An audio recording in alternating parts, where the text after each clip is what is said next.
Okay, welcome everybody. We'll go ahead and get started with our Tuesday, January 20th, 2026 first council meeting of the year. So we'll start out with a prayer by Councilmember Smith and the Pledge of Allegiance by Councilmember Campbell.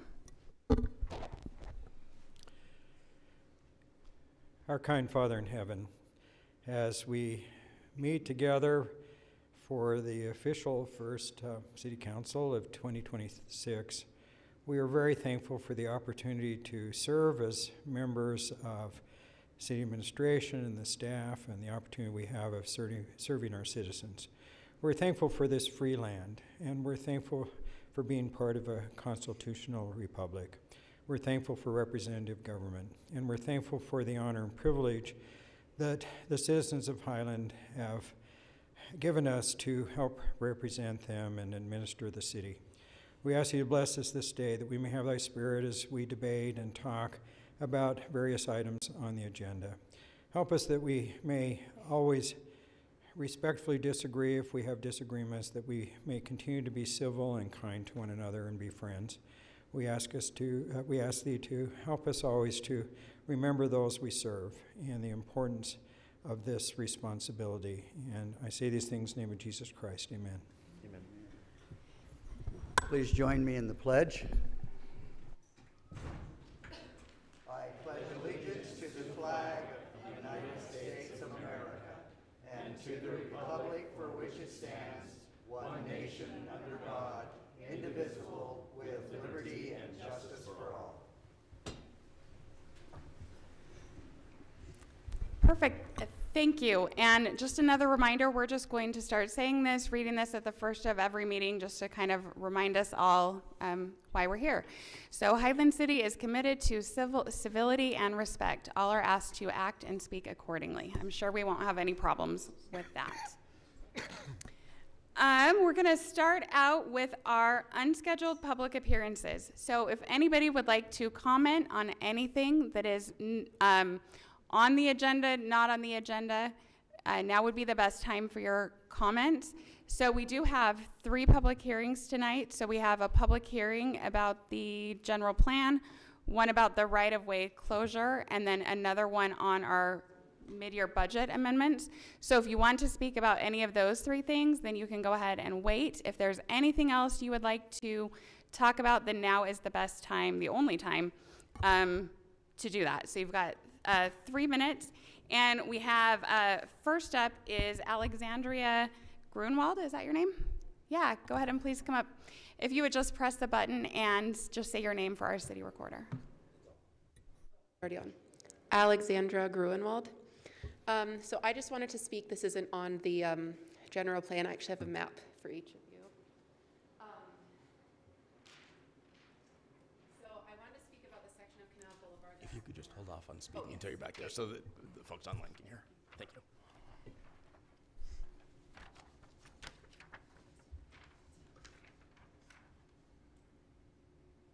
Okay, sorry. So I just wanted to speak about the section of Canal Boulevard that's also known as Madison Avenue or 9860 North so Canal Boulevard between 6800 West and 6000 West. And so this is a map of that area from 6800 to Alpine Highway.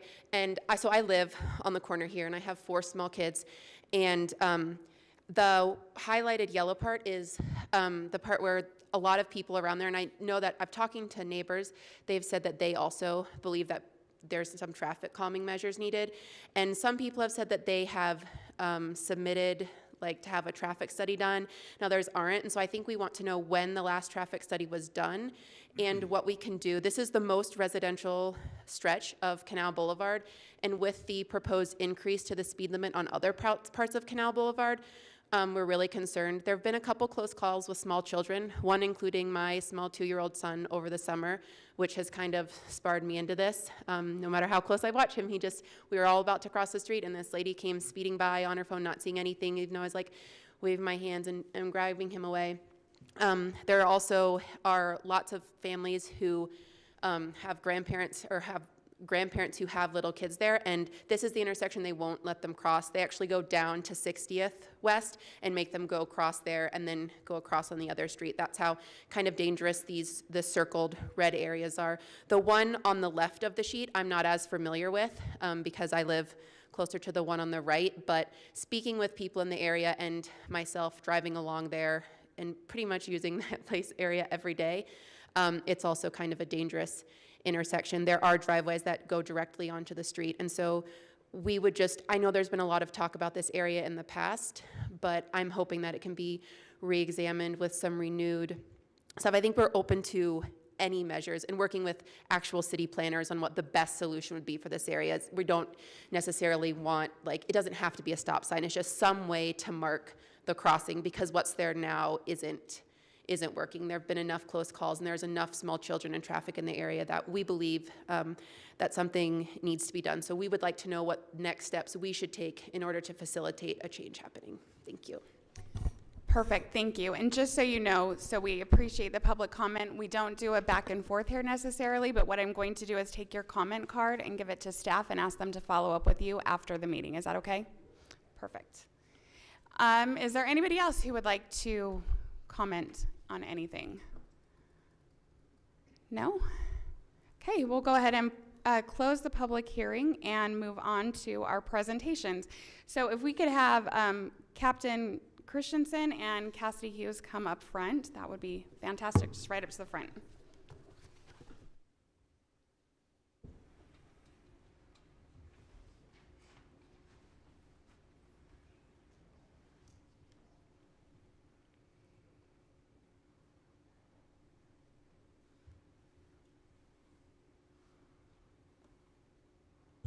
So I don't know if everybody is aware that we started our new year off, as one would hope not to, but with a fire very first thing.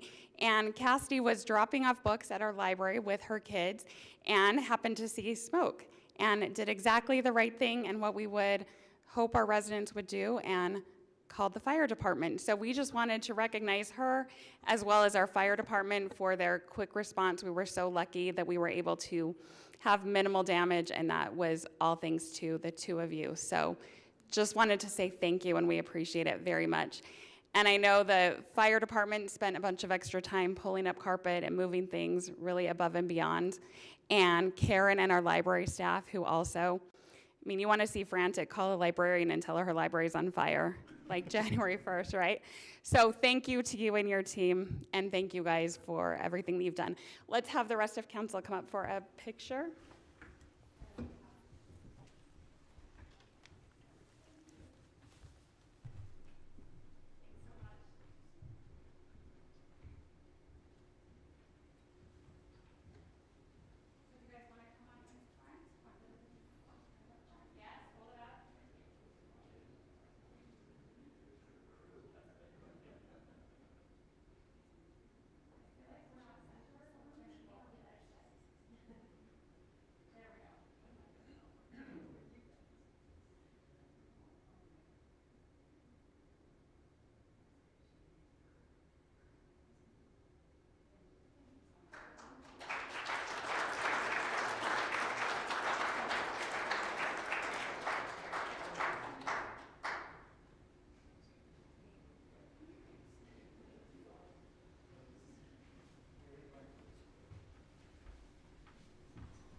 All right, moving along to our consent items, we just have several meeting minutes that we need to approve, as well as the ratification of large purchases. We're actually going to remove item 3F and bring it back at a later consent items. Madam Mayor, I had some amendments to items 3A and 3C. Would you like a motion to adopt the consent agenda, including those amendments, or to pull those? Perfect. Let's include those with the emails that you sent, and you have made those publicly available as well, correct? Yeah, and that is the set of amendments that I distributed to all the council members, and that there were copies on the table outside as well. Perfect. And So, go ahead. Mayor, I'd like to remove 3F from the consent agenda. I just want to ask a couple questions about, I'm sorry, I've got the wrong one. 3E, the ratification of large purchases. I just wanted to ask some questions before we pass it. All right, are those questions that would be better to be brought back next time? Would you like a thorough answer from staff? I think they're just quick questions that I think would be very good for the public to hear. Okay, so should we go ahead and get a motion then on those meeting minutes, and then we can move on to 3E?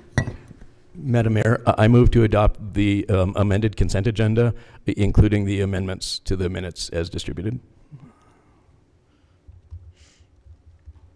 Does that include 3E? No, the consent agenda was amended to remove 3E and 3F. I'll second. Okay, so we've got a motion by Councilmember Courtney with a second by Councilmember Rodella, so we can go ahead and take a vote on that. I'll have to sign, or just vote Okay, verbally. There's no internet.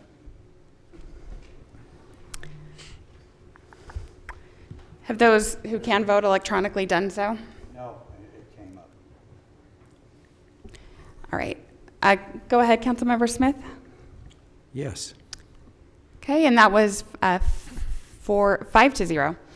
Councilmember Smith, what were your questions on item E? Just need to get there. You're good.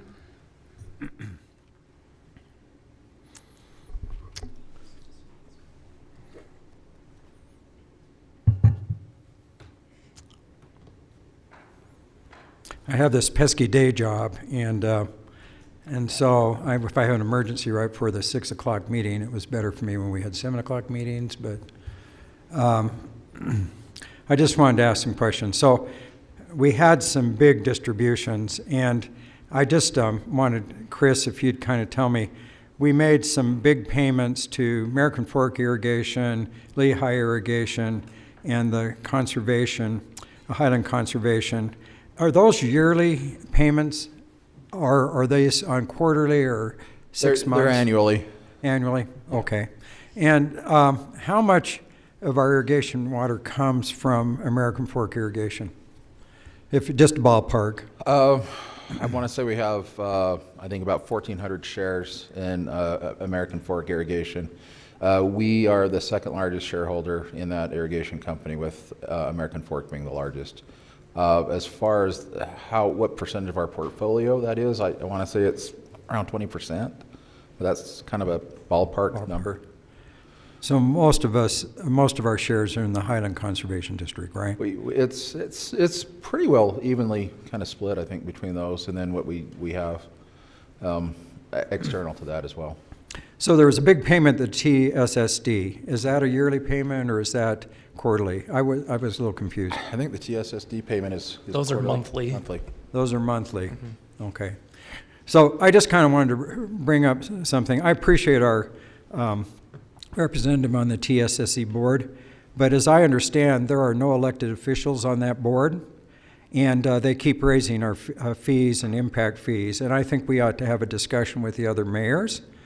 This is and see why there aren't elected officials on that board. Because if they're not elected officials on the board, no one's kind of watching the taxpayer dollars. So that's a big sum that we do on a monthly basis for the sewer, and I think it's become one of our biggest expenses. And so I just wanted to kind of just point that out for the public and that, and I think that's a discussion we need to have in the future. So I'm ready to go Smith, ahead and really quick, if I can just yeah. clarify too, the payment Yeah. that we made in December for TSSD is actually the combination of October and November usage charges. So it is just sometimes the timing works out where we just pay 2 months together. Okay. That's why that one looks especially large compared to other months. Okay. So I just seemed to, that's why I wanted to know if it was monthly or bi-monthly and different things. So, okay, very good. Since the American Fork Irrigation Company payments came up, just to make sure I correctly understand that, since we had prepaid, that we have paid the invoices, but we have worked with them, and we're getting credit back. We will for get that credit amount back on those, because we did that 3-year prepayment to help offset some of the costs for the debris basin at the mouth of the canyon. So that was kind of sent out in error. We didn't catch it until after the payments were made, so we will be getting reimbursed for that payment. And how much would that be, ballpark? We ended up actually paying I think between the two, it's almost $200,000. Right, Yeah. okay. So, Mayor, I'll make the motion that we go ahead and approve the consent item 3F if there's no other questions. I believe it's 3E. 3E, well, we'll do 3E and F. I'm sorry, I ran here really fast. It takes me a minute for my No, brain to catch no up. worries. Okay, I'll second. Perfect. I think we'll do a voice vote on that one, correct? Let's start down here with Councilmember Rodella. Yes. Dr. Smith? yes. Councilmember Courtney? Yes. Campbell? Yes. Councilmember Rice? Yes. Thank you.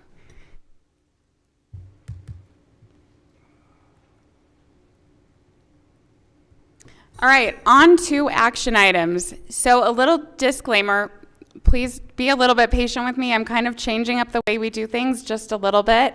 So there may be a few bumps, but we're gonna try it out. So what I would like to do is start out with our staff presentation.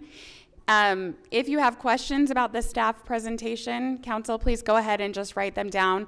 And then what I would like to do is get our staff presentation and then get public comment. And then I want to make sure everybody has an equal chance to comment. So I would like to kind of go through each council member and make sure we hear what you have to say about the general plan. So is that all right with everybody?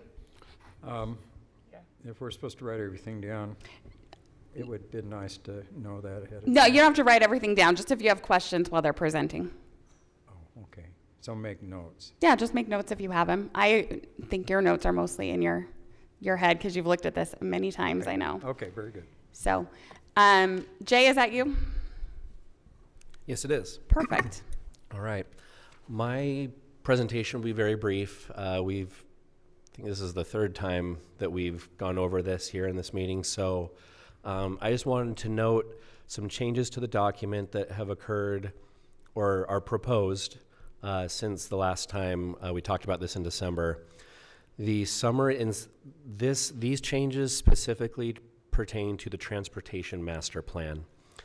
Summary bullets for Canal Boulevard and Alpine Highway on page 48 need to be switched. So the description for Alpine Highway, those bullets are actually on Canal Boulevard, and the description for Canal Boulevard is on Alpine Highway. And so that's causing confusion. That was a mistake. It's very odd. We have me, Rob, our consultants, we read over this document, we're in it all the time, and sometimes our brains just fill in things, or anyway, it really helped to have outside eyes take a look at this, and so we appreciate those people who have helped catch some of these errors. But if you'd like to see how it should be correctly displayed, page 35 of the transportation plan has the correct arrangement of those bullets. So when we're talking about multiple lanes and the American Fork general plan, that's actually talking about Alpine Highway and not Canal Boulevard. There's no point where Canal Boulevard goes into American Fork, as noted. So are we going to see the corrected version then? Because I had questions on that yesterday as well. When I was looking at it, I was going to bring those up tonight. The version that we will adopt will be the corrected version based on corrections made tonight. Once again, if you want to see how it should look, page 35 of the Transportation Master Plan has those correct. Somehow, between the Transportation Master Plan and the General Plan document, those bullet points got switched.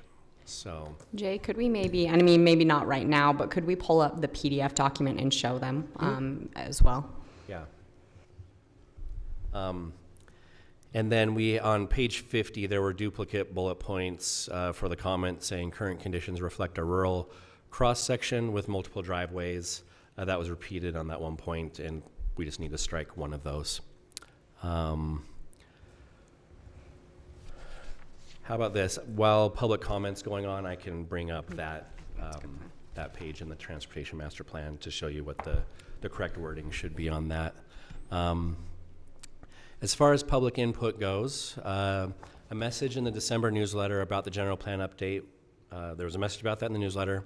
And then there was a postcard that was mailed out earlier this month encouraging people to participate and give feedback. As of right now, 3 public comments were received from members of the public. And you all received those and were able to review those. That concludes my presentation. We can turn it back over to you, Mayor. Perfect. So I think we can go ahead and open up to public comment, and then we'll come back for council questions afterwards. So we can't ask any questions beforehand? I thought we would go through our questions afterwards. Did you have things that you think need to be addressed beforehand? Kind of my plan was to do public comment and then come back to council, but. So some of the questions might affect public comment. So you want to do it afterwards? That was my plan. Okay, Can we try it out and see how it goes? you bet. Perfect. All right, we'll open it up for public comment. Anybody? This is your chance to comment on our general plan.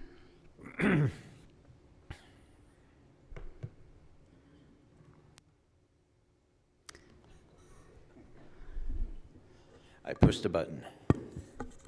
All right, I'm David Wilkins, and just one quick comment on the general plan. I finally had a chance to review it. It was much longer than I realized it was going to be, but that's great. It's thorough. And so just the one comment I had to do with the efforts and the goals in it about trying to make the city more walkable, accessible, biking, all that. That's definitely an interest I have, and I just wanted to put my comment towards that. I definitely agree with that part and want to make sure that that is in the minds of all of you as well. I moved here 2021, and we definitely love the area, and I love seeing. I'm on 5650 West, just across the street from like Macy's, just about. And I love seeing all the amenities that were right across the street, and I was looking forward to accessing it, and only realized after that I couldn't actually walk there, not without a big circuitous route. So that was a bit of a disappointment to discover that Highland wasn't that walkable, at least where I was at my house. That has since changed a little bit. We've added a light, which actually gives me the route that I wanted initially, and so that was already an improvement. But all the other efforts that were talked about in there, I definitely agree with. I love having a place that's actually walkable and accessible and not just be a car city. So thank you. Thank you for taking the time to read it, and we appreciate it. Any other comment on the general plan? No? Then we will. No. Oh, Chris is welcome. Hi, Mr. Howden. Hi, I'm Chris Houghton. Thank you for taking some time. I wanted to say 2 things. Number one, a big thank you to everybody that participated in this. This is the consummation of a lot of effort and work by a lot of people. And then secondly, this is a very minor point, but on page 211, if I could refer that to you, it's not the packet number, but in the actual composite presentation. Last time the City Council met, towards the close of the year, there was a comment made by the former mayor that a group of neighbors were opposed to the trail going down 6000 West, and I don't believe that's the case. So if I could politely ask the City Council to consider for future funding, just being practical, that connecting the Bull River Trail that goes, just extending it probably half a kilometer to 6000 West, and then going from Beacon Hills, Angel Gate, it wiggles down from Hog Hollow, just connecting it along 6000 West down to SR 92 as a potential future trail, which would then allow us, from a state funding point of view, should there be any consideration or desire to do some application for future funding for road marking. Because from a practical point of view, all of the people that use Hog Hollow, there are hundreds of cyclists or a couple of equestrians like us and lots of trail runners. we all travel up and down 6000 West, and I think it would be wise for the city to at least consider that as it is already a practical trail along the road itself. Aaron, do you know what I'm talking about? Jay, would you mind clarifying if I'm referring to the wrong page? If you're talking about the map, Yes. that's on page 200 of the council packet. Okay. 200 then. 200. Does the current language preclude what you're talking Yes, about? the current language precludes anything. And what my concern was just as we were doing the planning, I believe there was just some misunderstanding in what the Planning Commission had proposed and in how people interpreted it. Everybody was not keen on, going through Dry Creek itself. And I think that tipped the scale, unfortunately, in a way that is not correct. Correct. So it's going up and down, north to south, along, basically making an existing road, classifying it as a trail, just to allow us to apply for future funding. That's all. Perfect. Thank you. Thank you. And we have several members of the Planning Commission here, so they put a lot of time and effort into this as well, so thank you. Yeah, he thanked us, but we want to thank them. They did a lot of groundwork to help us do our job better, so thank you. Yep. Okay, any other public comment? Scout, you have nothing to say about the general plan? Yes, I love it. Extra credit. Can you tell us your name, buddy? My name is Jay Wenzel, and what are you guys doing with Canal Boulevard and Alpine Highway? So that is an excellent question. Do you have a comment about that, or do you just have a question? I have a question. Perfect. So what we're going to do, the way that we do this, is we take public comment. So if you have anything to say, like opinions or anything, I would love to hear what you think we should do with it. And then we're going to answer your question in a little bit. But what do you think we should do? I don't know. I would. Just make it better? No, I don't have any ideas about that. So. Well, perfect. We're going to tell you our ideas. So if you want to keep listening, and we're going to come back to that question, promise. I actually have, excuse me, Madam Mayor. I know this is out of order. Mr. Wenzel, I have a question for you. Do you mind? Well, I think... I know I'm out of order. I think that was our last. Let me see if there's any other public comment, and then I'm going to have you go ahead and go first. Is there any other public comments? No? I appreciate it. Thank you. Okay, Councilwoman Rice, I'll let you go ahead with your comments and go ahead and respond. So, Mr. Wenzel, you live on 9600 North, and I'd like you to step to the microphone and tell us what you think should be done on 9600. I know you have an opinion.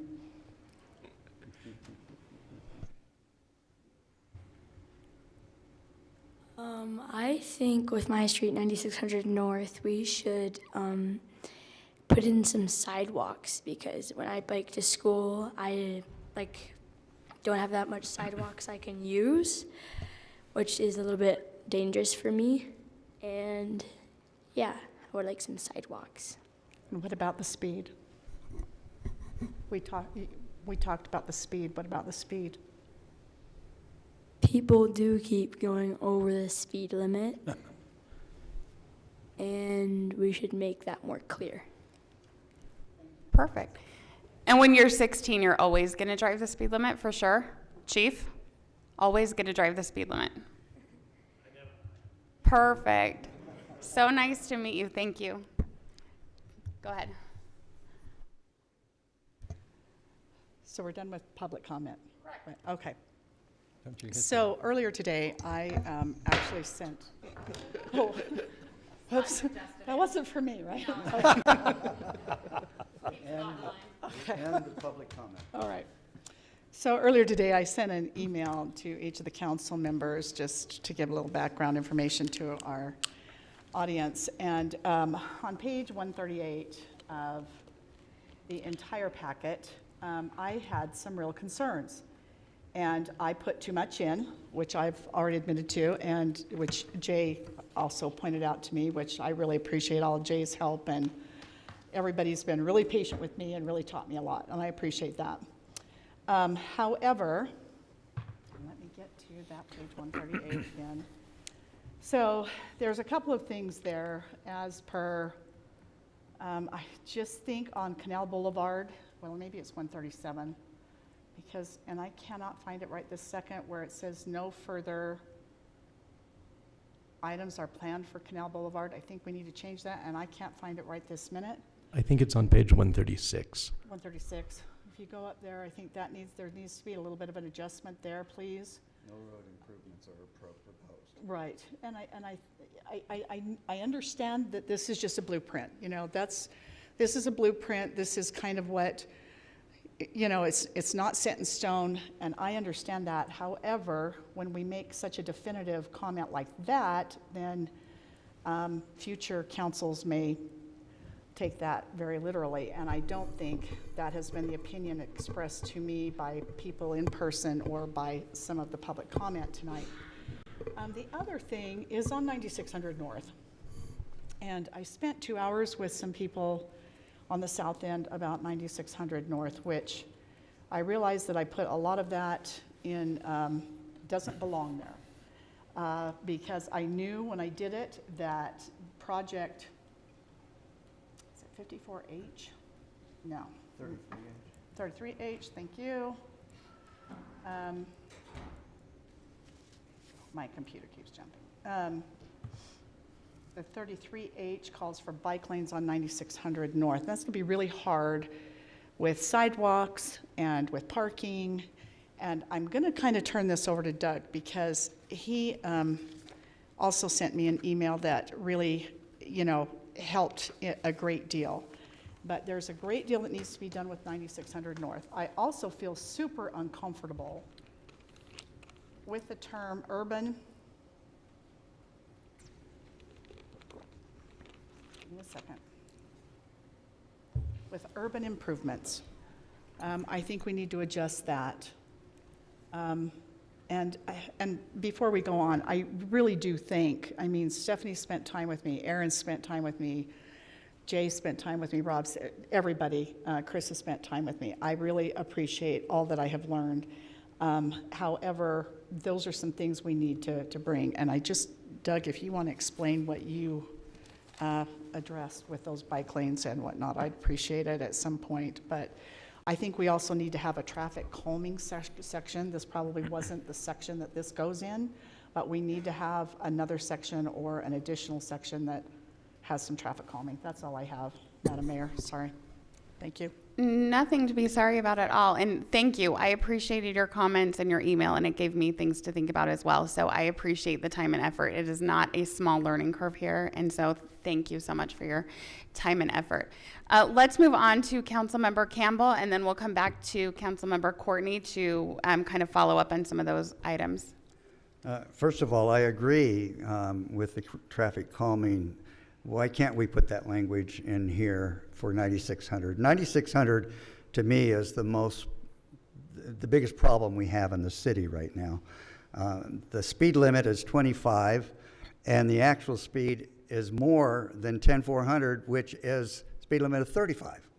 So speed limit didn't make any difference as far as people speeding. They speed higher level on 9600, so we've definitely need to address it. And can't we put a bullet point in here about traffic calming?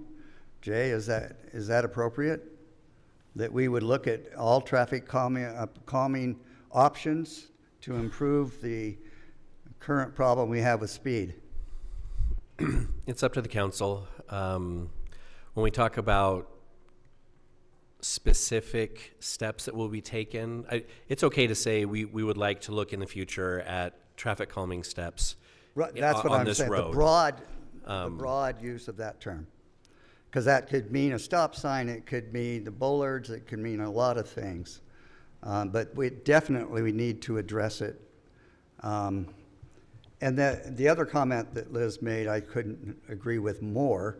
When it says no planned improvements, I don't know that we have any road that should ever say that.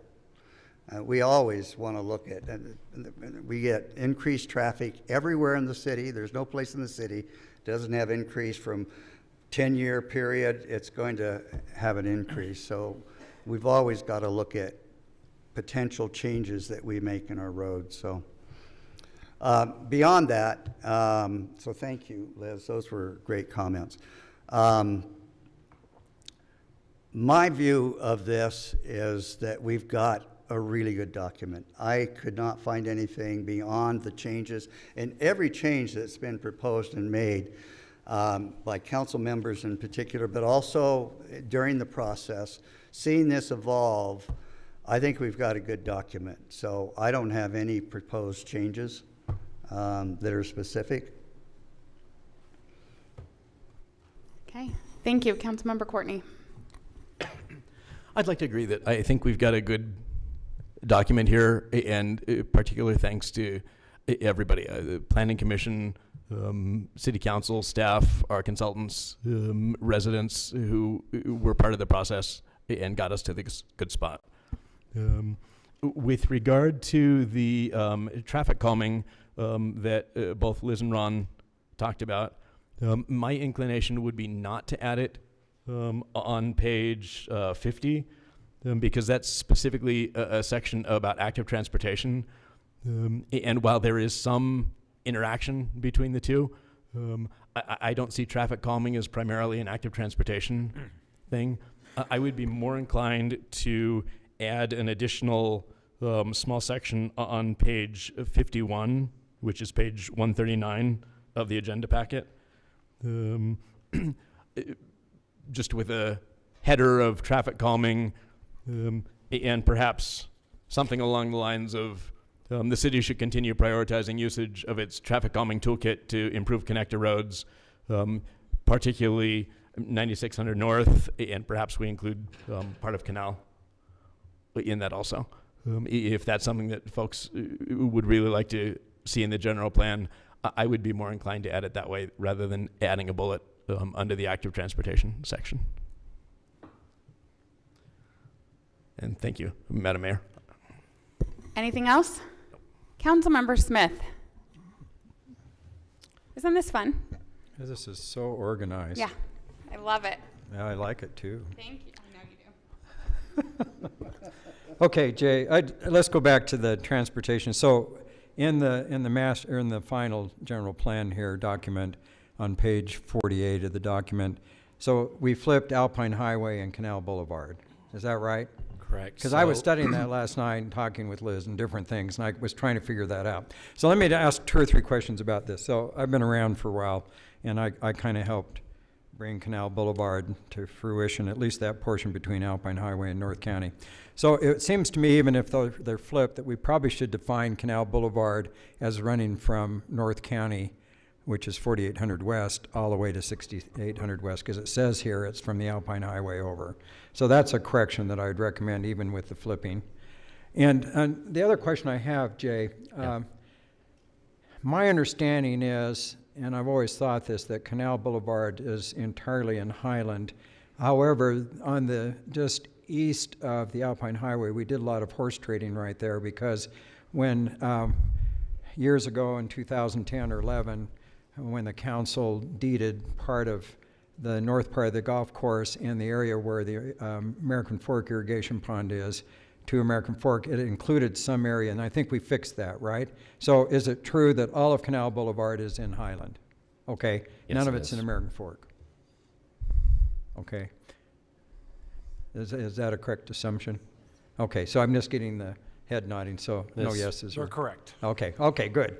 Okay, the other thing is when we deeded that section at the north end of the golf course, and the reason we did that is because American Fork basically took over Fox Hollow, and they wanted it all in their city limits, and then there was the issue with the irrigation pond, which was built in Highland, and so we deeded that over. But at that time, we made sure that we kept both sides of the Alpine Highway. So the parkway detail, even though American Fork maintains it, is supposed to be in Highland. That's why our monument sign is there where it is. Okay, so a lot of people say, well, why did you put it in American Fork? But we own that along the Parkway Strip, as I understand. So I guess on the Alpine Highway portion, I think it's okay if we're flipping this to, attribute things to the master plan of American Fork. But American Fork does not have any control of the Alpine Highway north of 9600. And so I think it's okay to mention in the general plan, but they can put a 10-lane freeway down there, but that doesn't mean we have to do it after 9600. So I just kind of wanted to clarify that, because I think sometimes, because American Fork's kind of maintaining that parkway on their side, I think there's some ownership there that doesn't really exist. So we purposely kept both sides of the highway because we knew it'd be a problem in the future. So if we can kind of clarify some of that, because when I went through it, I thought, so I had questions I was going to ask tonight. And I'm glad you clarified it. And we took out the double turn lanes and everything else. And we're going to be talking more about Canal Boulevard speed limit in a minute. So, okay, so I appreciate it. So I just want to say this. I've read through the general plan. We've discussed it. I had a lot of questions, concerns. Some of the other council members did. We've heard from the citizens. I appreciate the fact that we sent out a postcard to everybody. And I'm sure only a handful of people read the whole plan, but I think it's important that people knew that we've been talking about this for a year and a half. And I really appreciate all the work the Planning Commission, all the members of council. We had several meetings, we've had several discussions. It's a blueprint for the city. The last blueprint we had was passed in 2008, 17 years ago. We're supposed to do it every 10 years, I think. Is that correct, if I remember correctly? And so it's just kind of, a lot of our decisions in the future will be made based on our general plan. So the basic purpose of the general plan is we just wanted to listen to citizens, and as a whole, you know, as the citizens of Highland, what I hear over and over again, and I've lived here 37 years as of last week, what I hear people say is, we want this to be a bedroom community. We want larger lots. We want less density. We want less congestion. We want less traffic. And we've already heard, you know, some of the issues with traffic tonight, and we're going to talk more about that. But I think we've tried really hard to reflect that in the general plan.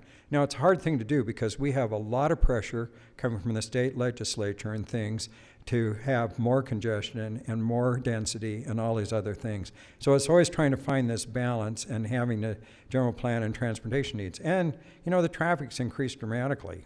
And, you know, there's good and bad that comes with that. But I just appreciate all the work that the Planning Commission did, the council did, all the staff work. And if we can just kind of correct 2 or 3 things, then I think I can comfortably vote for it. Councilmember Smith, I am always amazed at your institutional knowledge. You remember everything. It's amazing. Well, thank you. Haven't got dementia yet. No, but like I don't remember like what happened last week, but you remember everything. It's amazing. Low key, I wish I could be more like you. What do you have, Kim? I'm in agreement with Scott and everyone else. I think there's a couple of minor tweaks, but I think this is ready to be passed. We've had a lot of meetings over this with our planning commission, with city council, with staff. I think we've gotten to the point where it seems like it is, it's there and embodies what we've been working towards. I've read, for my job at the governor's office, one of my areas is I have to read other cities' general plans. I probably read over 100 general plans within the state of Utah, and ours is by far the best one. I will say that, and it also is in compliance with all the guidelines that are laid out from the state. Just with the traffic calming measures, usually general plans are what they are general. So if you do want to put something in there, and then I would have it general, being something like the general plan provides policy support for traffic calming, while implementation details are handled through subsequent plans and standards. And that just allows city council to be able to then focus on the details of what they want and not hold a city council to something in which they have not agreed to. That's all I have to say. Perfect. So I think the first thing we need to decide is, would you like to add a line referring people to the traffic calming toolbox? Is that one of the first things? Yes. Mayor, sorry to interrupt. I do want to make sure council is aware. We do talk about the traffic calming plan. Oh, sorry, I'm in the wrong one. Where?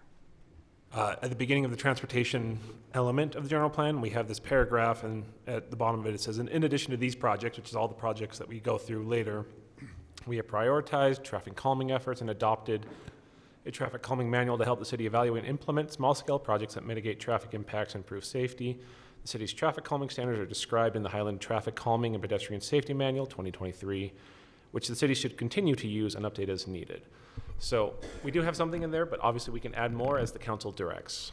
What I would like to see added is some language that talks about the prioritization of where we start, because we do have areas that we know are more problematic. So we need to identify those areas and put in the general plan that we will work with the more problematic, whatever the language needs to be, that we know that there's 9600, for example, is going to be first thing we look at.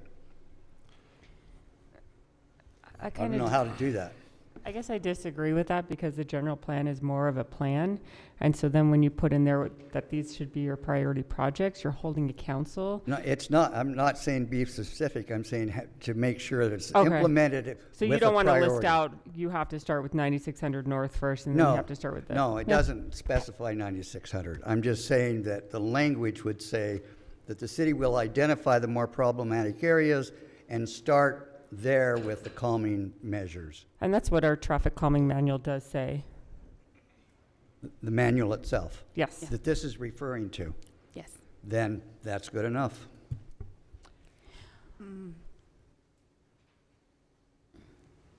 Go ahead.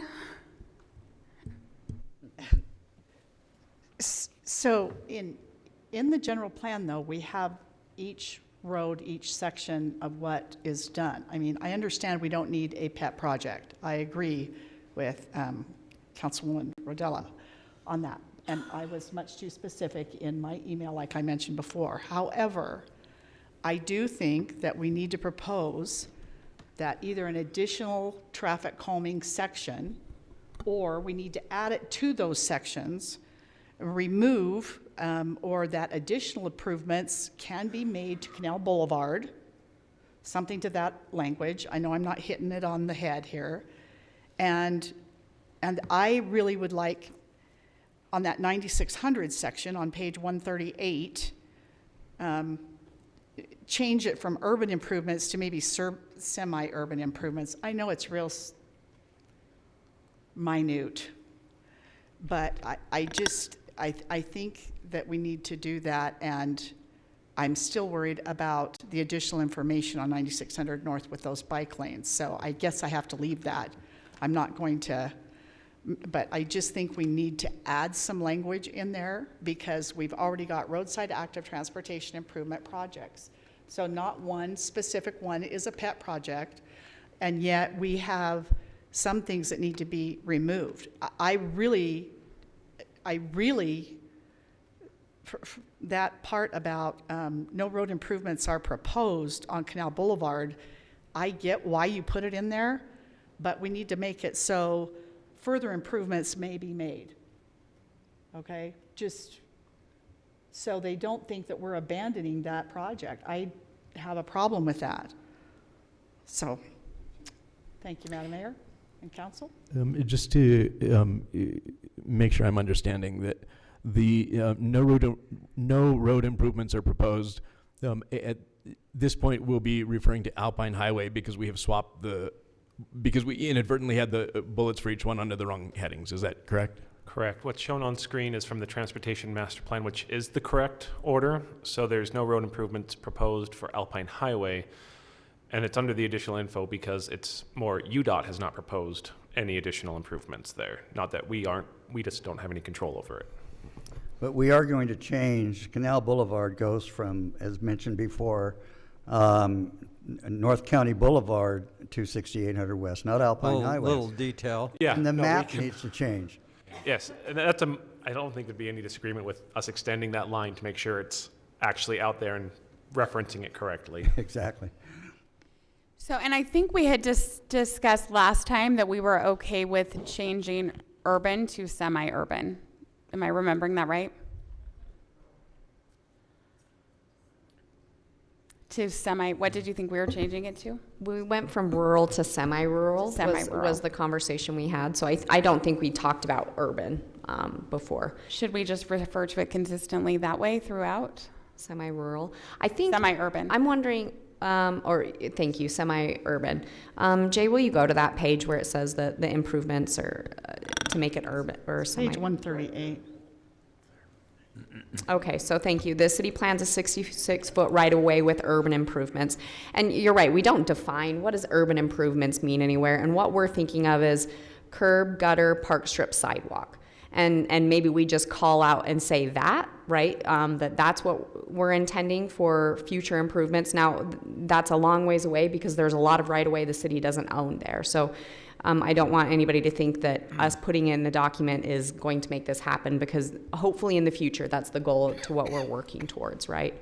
But maybe if the word urban is uncomfortable, and I understand why it would be in that area, happy to do semi-urban, happy to define it more and say curb, gutter, park strip, sidewalk, whatever council would feel is most appropriate there. Given that we've already listed the proposed improvements as curb, sidewalk, storm drain, shoulders, and bike lanes, would anyone have any objection simply to striking the word urban?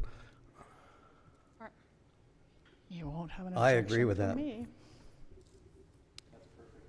So right now we have that we're going to strike the word urban, and then we have changing the definition of Canal Boulevard. Is there anything else we need to include? Council, do you want to discuss Mr. Howden's request to extend the 6000 West Trail up north of Timpanogos Highway? I can't remember. I think that was page 200 of the packet, Jay. Right. Page 200.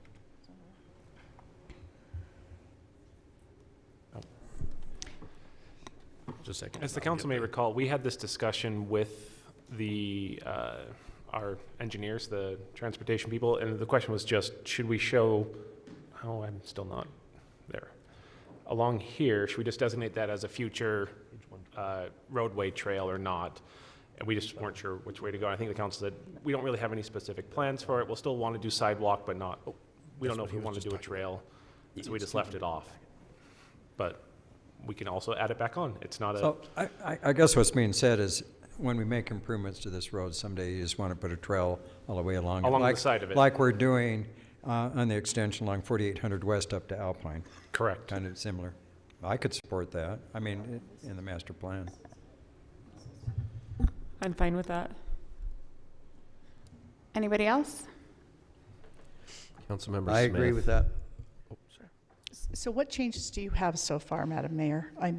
So I've got this change with the 6000 West Trail, the definition of Canal Boulevard, and then striking the word urban. Those are the three that I have. And also, I don't know if we need to include it then, but switching the bullets. Switching the bullets. Is that clear enough, Stephanie, switching the bullets? Madam Mayor? Yeah. So I didn't hear anything about changing that part about no road improvements are proposed, or did I miss that on Canal Boulevard?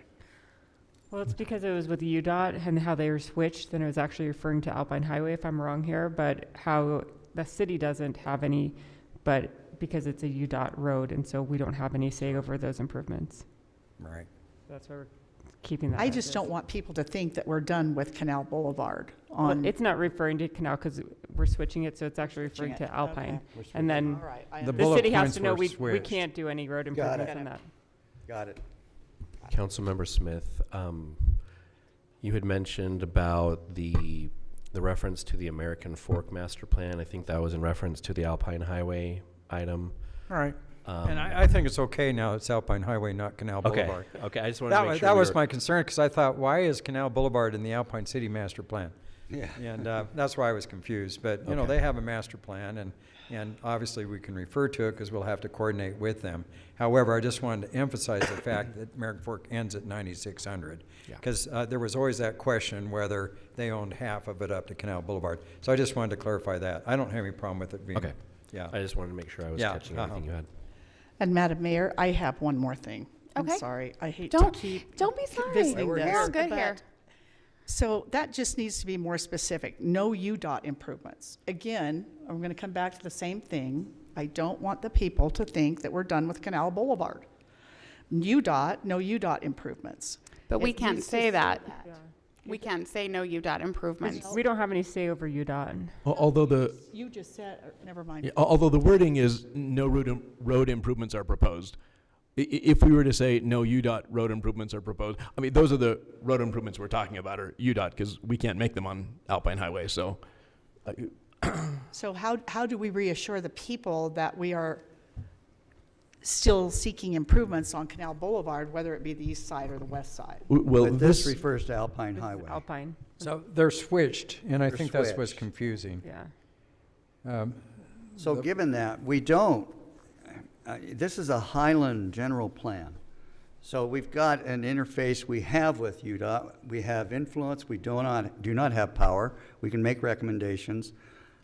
But can we say no UDOT No. improvements are in our plan when we don't know what they're going to do 5 years from now? This is a 10-year plan. Right. So I'm not sure why it has to be in there. Yeah. Well, if there's any things done by UDOT, I mean, they're going to coordinate with the city. They will. Yeah, and on Canal Boulevard, UDOT built Canal Boulevard from the Alpine Highway to North County. But it's a city road. UDOT's not going to do anything on that road again that I'm aware of. I'm sorry, I didn't mean to interrupt. Do you want us to raise our hands or anything? No, Okay. no. Okay. That would be weird. Well, no. New rules. That's true. So I think it'll be okay. Because UDOT's not going to do anything with Canal Boulevard. It's not a UDOT road, right? I'm referring to the Alpine Highway language. Right, I know. It's confusing because they've reversed it, yeah. And I understand the reversing. It's just, I think we need to find some language in there that reassures them that we're still looking at it. That's all. Whether you've mentioned UDOT or not. I don't trust UDOT. Sorry, but I don't. They look at stuff way before we know they're looking at stuff. And we had that battle on 9600 North in 2010. So that's where I'm coming from. And it makes, anyway, I'm done. So is Thank there you. a specific change that you would like to see in the Canal Boulevard section on page 48? If you'll scroll down on that, can you scroll down further on that page?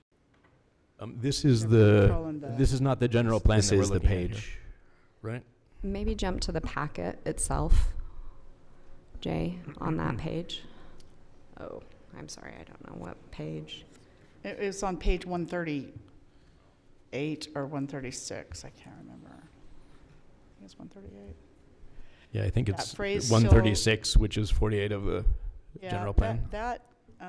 No road improvements So- are proposed, just. Right, but that's not going to be in Canal Boulevard I because know.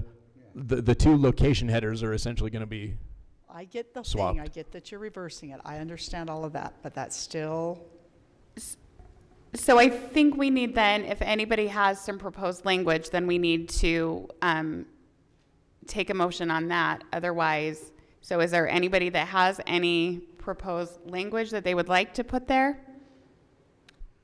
So I think we either need proposed language or we need a motion, one or the other. Okay, I think the reason why this is there, and this is referring to Alpine Highway, no road improvements are proposed, is to assure people that we aren't going to try and make Alpine Highway a bigger. bigger highway, okay. So Well- that's why it's there as an assurance. Yeah. Well, and As again, it's what is. because we can't say that we're going to tell UDOT that they can't, but also it's an assurance that we won't be planning on doing road Well, improvements. then there let's be as more that. specific. No road improvements are proposed to enlarge. You know, I have a proposal, but this, then maybe we just need to take it out. No road improvements are proposed to widen it or to, I don't know. So the road improvements are not proposed for the Alpine Highway right now, right? You tell me. You mean that bullet point deals with the Alpine Highway? Is Right. that what you're? Yes. Okay. Alpine Highway to 6800 West is what it says. I'm going by what it says. Right, but the That's the Canal Boulevard. So Right. this actually applies, just take Alpine Highway and move it down where it says Canal Boulevard, and where it says Canal Boulevard, move it up to Alpine Highway, then this will be correct. Then that would all be only all the correct. only the That all location falls under lines. Alpine Highway. Okay. Has nothing to do with Canal Boulevard. Pardon me, Madam Mayor, I'll be Nothing. quiet now. It is confusing. There was also some discussion, and it sounded like both Liz and Ron were in favor, at least, of adding some more specificity with regard to traffic calming. It sounded like that earlier section might have addressed your concerns, Ron. Did they address yours, Liz? Yeah, I'm fine the way it is. Okay. So, I feel like we're good. Is there anybody who would like to make a motion, including those 3 changes that we talked about? I'll make a motion. I move that the City Council adopt the comprehensive update and amendment to the Highland City General Plan and Transportation Master Plan, incorporating the 3 changes that we outlined to Stephanie. 4, I knew it was 4. The 4 changes and additions approved by the City Council tonight. And I Stephanie, do you second. have those 4 changes? Would you like us to list those out? Okay. Okay. I think Doug has them written. Yeah, that on page 48 of the general plan, we will be switching the bullets between across the 2 sections. On page 48 of the general plan, we will be changing Canal Boulevard to say that it is from North County to 6800 West instead of Alpine to 600 West, 6000 West, 6800 West, sorry. On page 48, we will strike the word urban in the changes related to 9600 North. And on page 112, we will extend the trail down 6000 West to SR 92.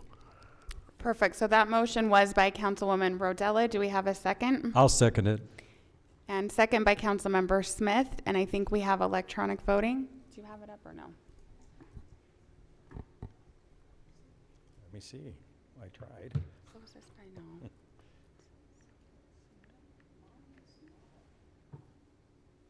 Mine's up. Perfect. Councilmember Rice, are you good? No, it's not. Okay, that's okay. Would you like to do a voice vote for this one? Perfect. Thank you. So that was a yes, and then go ahead. And that passes 5-0. Thank you. All right. Moving on, we have a right-of-way closure, so we'll go ahead and do kind of the same order. Is that good? Can I make a quick comment? Yes. Please? Okay. Yes. So I think what we've learned here, I think it's really important not to mix up the bullet points. That was thanks to you, Dr. Smith. I told them your comments this morning, and they noticed that. And they noticed that. Yes, okay. so thank you. Okay. That was yes. I mean, the error is human, but it's caused a lot of discussion. Yeah, it was funny that we didn't see it before. Yeah. Perfect. Okay. Right-of-way closure of 11200 North. So we'll go ahead and have our staff presentation and public comment, and then we'll bring it back to the council. Thank you, Mayor. This is mostly just closing the loop on a direction that's been outstanding for a little while from the council. This concerns the portion of 11200 North that is unimproved. You can see it on the map up there. As you'll recall, I'm not going to say current anymore. Our prior general plan and transportation plan, impact fees, facilities plan, planned to construct that. We collected impact fees for it. And there's some initial direction to do that project, but as we moved forward, the council directed that we should not build any road there. And instead, kind of more or less as permanently as possible, make this a trail and not a road as permanently as possible, to repeat it. So on that note, you initially directed that we should vacate the property. We did some additional research just to make sure that the city wouldn't lose any rights involved in that. And it turns out that we only own it by way of a subdivision plat dedication, which means if we vacate it, the property automatically reverts to the adjacent property owner. If we had owned it by a deed, which we do own some of our right-of-ways, then we could vacate it and not worry about it. We still have the deed that gives us ownership. So because of that, even though we understood that the council said vacate it, we also understood the council to say keep ownership of the property, and so we can keep it for roads and utility purposes. So we prepared documents to close it indefinitely, which is allowed by state law. So that's Rob, you said road and utility purposes. Do you mean trail? Trail and utility purposes. Sorry, we've been talking about roads too much. I flipped the bullet points in my head. Yeah, So well, the term vacate no longer applies. Correct. Vacate removes our ownership of it. Right, we don't want that. We don't want that. We have utility lines that run underneath it. We want to keep it as a trail connection through there. So how we have implemented the decision to make this closure is our current general plan now.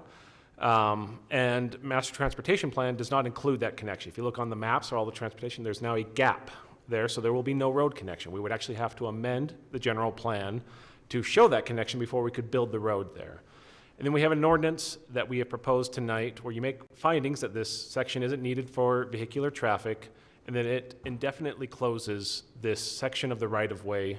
So essentially, forever, it will stay closed unless the council decides to reopen it. And the council, I put in the ordinance that you can't do that unless you go through a public hearing and a notice to all adjacent residents process. So this is as final of a decision as we could make it as staff.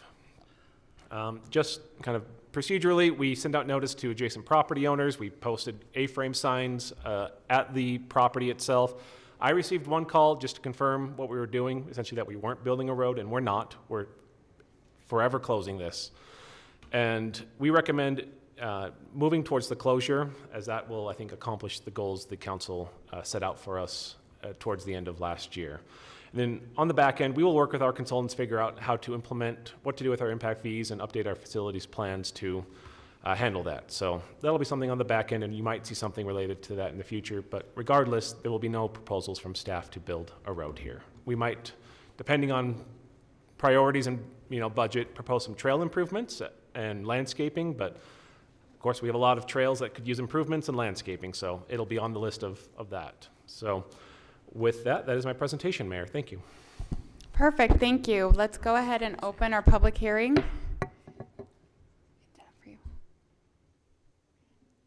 Anybody like to comment on that?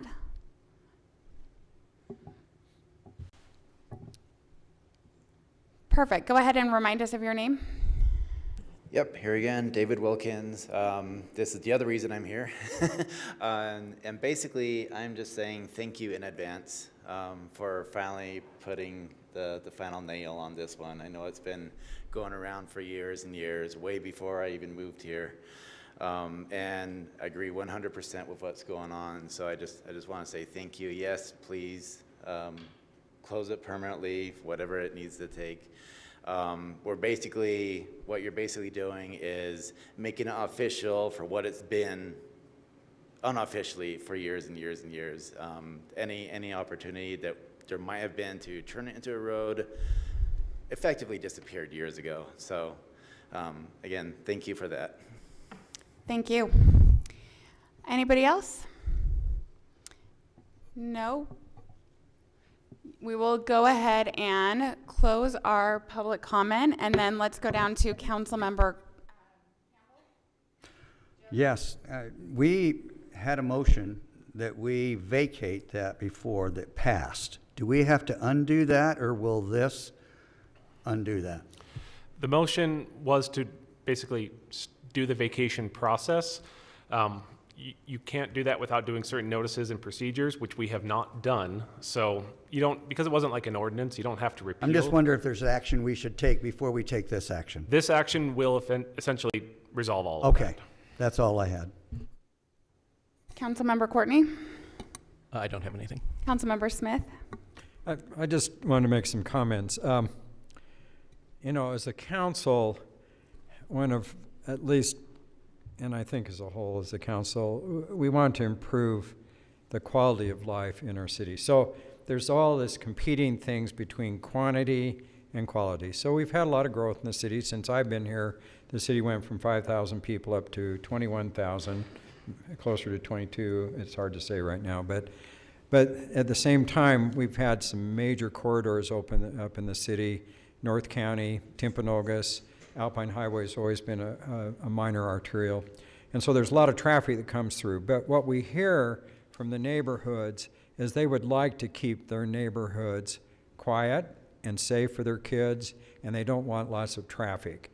And so if you look at the map, and logically, if you think public safety and all these other things and transportation map, it would make more sense to connect this road. But we listened to the citizens because they said, no, the quality of our life is more important than having another thoroughfare through the city. And I agree with that, because I moved to Highland because I liked it kind of the semi-urban or quasi-urban or rural, we debate these terms all the time. But I think we listen to the city, and this is the result of that. I support this action. And I really appreciate the staff and all the work you've done on that, because you had to really look at a lot of specifics. Now, one of the things we do give up, though, is we're going to lose some impact fees. Is that correct? And did you mention that? Potentially. So as we've just adopted a new master transportation plan for transportation, we will now be, one of our first priorities is to work with a consultant to update our impact fee facilities plan to see if any of those projects on the master transportation plan are eligible for impact fees, and then work to see if we can now use those fees for those projects. If that doesn't work out, there may be a chance we'll have to refund, but we will keep the council apprised as we start moving forward on that. Thanks for your work on that. Appreciate it. So the money that was collected for the road previously, not what we're going to get, but previously, that can be diverted to other projects. Law says we are allowed to use impact fees only on facilities identified in our impact fee facilities plan, and this is the only project that is incomplete under that plan. Okay. Technically speaking, we did not collect any impact fees for that road. It's not for the road, it's Right. for Yes. all of the road projects in our facilities plan, and we can update that over time. So what we're going to do next is update that and see if there are new projects. Great. Was that all? Councilmember Smith? That is You all. good? Okay. Kim? I guess I just have to say I really grappled with this decision, because when I look at decisions I make, I like to make my decisions based on what is best for the entire city, not for just one neighborhood. And I felt like this decision was not best for the entire city. If I put my city planning hat on, my state planning hat on, this isn't something that a state planner would recommend, or even a city planner would recommend. And like Councilmember Smith said, this is probably the best decision for public safety as well. But if I put my neighborhood hat on, and if I lived in that neighborhood, I absolutely understand why you would not want this road to be through. And I respect that, and I respect you coming to council and fighting for what you want in your neighborhood. So I guess I'm ready for a motion with that. Let's see if Councilmember Rice has any comments, and then we can. I don't, but I'd love to do the motion. Yes. Go for it. I move the City Council adopt the proposed findings and ordinance to indefinitely close and convert to trail and active transportation purposes the unpaid portion of the 11200 North right-of-way. I'll second that. Okay, we've got a motion by Councilmember Rice and a second by Councilmember Campbell.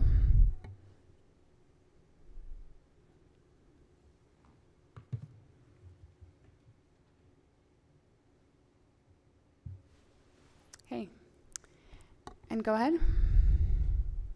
Okay, that passes 5-0. Next item, we have our public hearing for our fiscal year 25-26 mid-year budget adjustment. So David, is that you? That is me. Thank you, Mayor. Perfect, thank you. So I'll try and go through this as quickly as possible, but also sufficiently. As you know, state code allows us to amend our budget as necessary. That's really hard to read. I apologize for how small that is, but state code allows us to amend our budget as necessary throughout the fiscal year. What is proposed tonight is mid-year adjustments. We typically do just 2 amendments during the year, once during mid-year, once at the end of the year. So this is just things that we've identified in the first 6 months or so of the fiscal year that we feel like we can request a budget adjustment for. So it impacts 5 of the funds of the city, starting with the general fund. I'll go through these one by one. The first item, we expended some monies in order to help recruit a library director. As you know, in recent months, we hired a fantastic library director. Happy to have Karen with us. Part of that process was bringing in multiple people to interview, not just locally, but from all over the country. And that brought on some additional costs that we didn't have in our budget. Next 2 line items are related to city communications.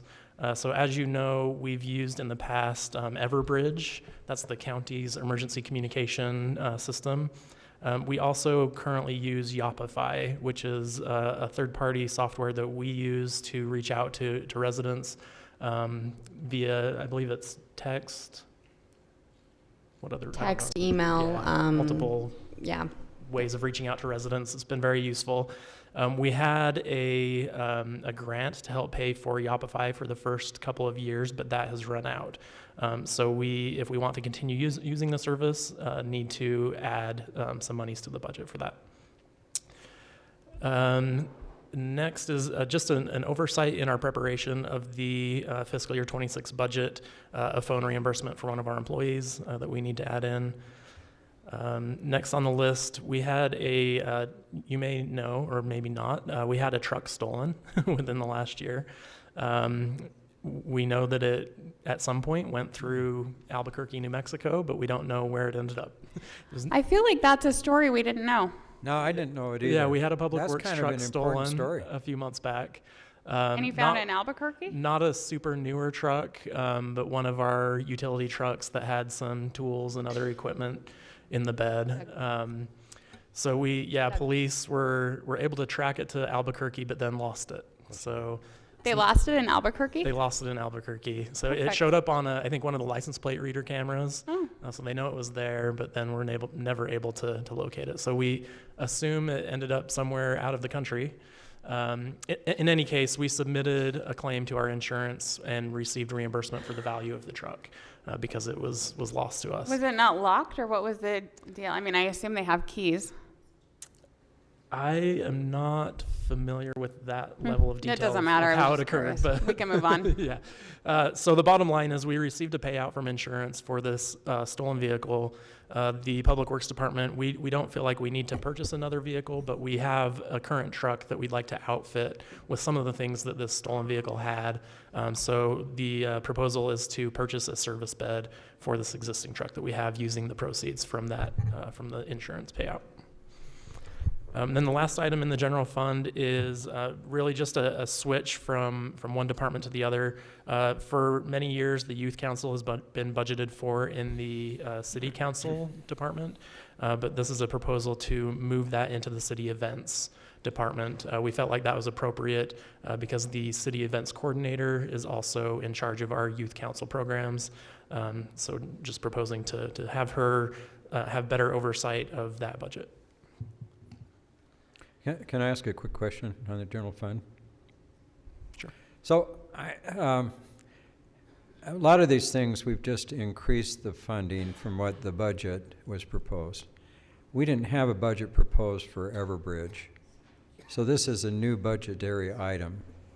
And so it's legal for us to do that mid-year? Yeah. Just to come up with a new budgetary item? Yes. Okay.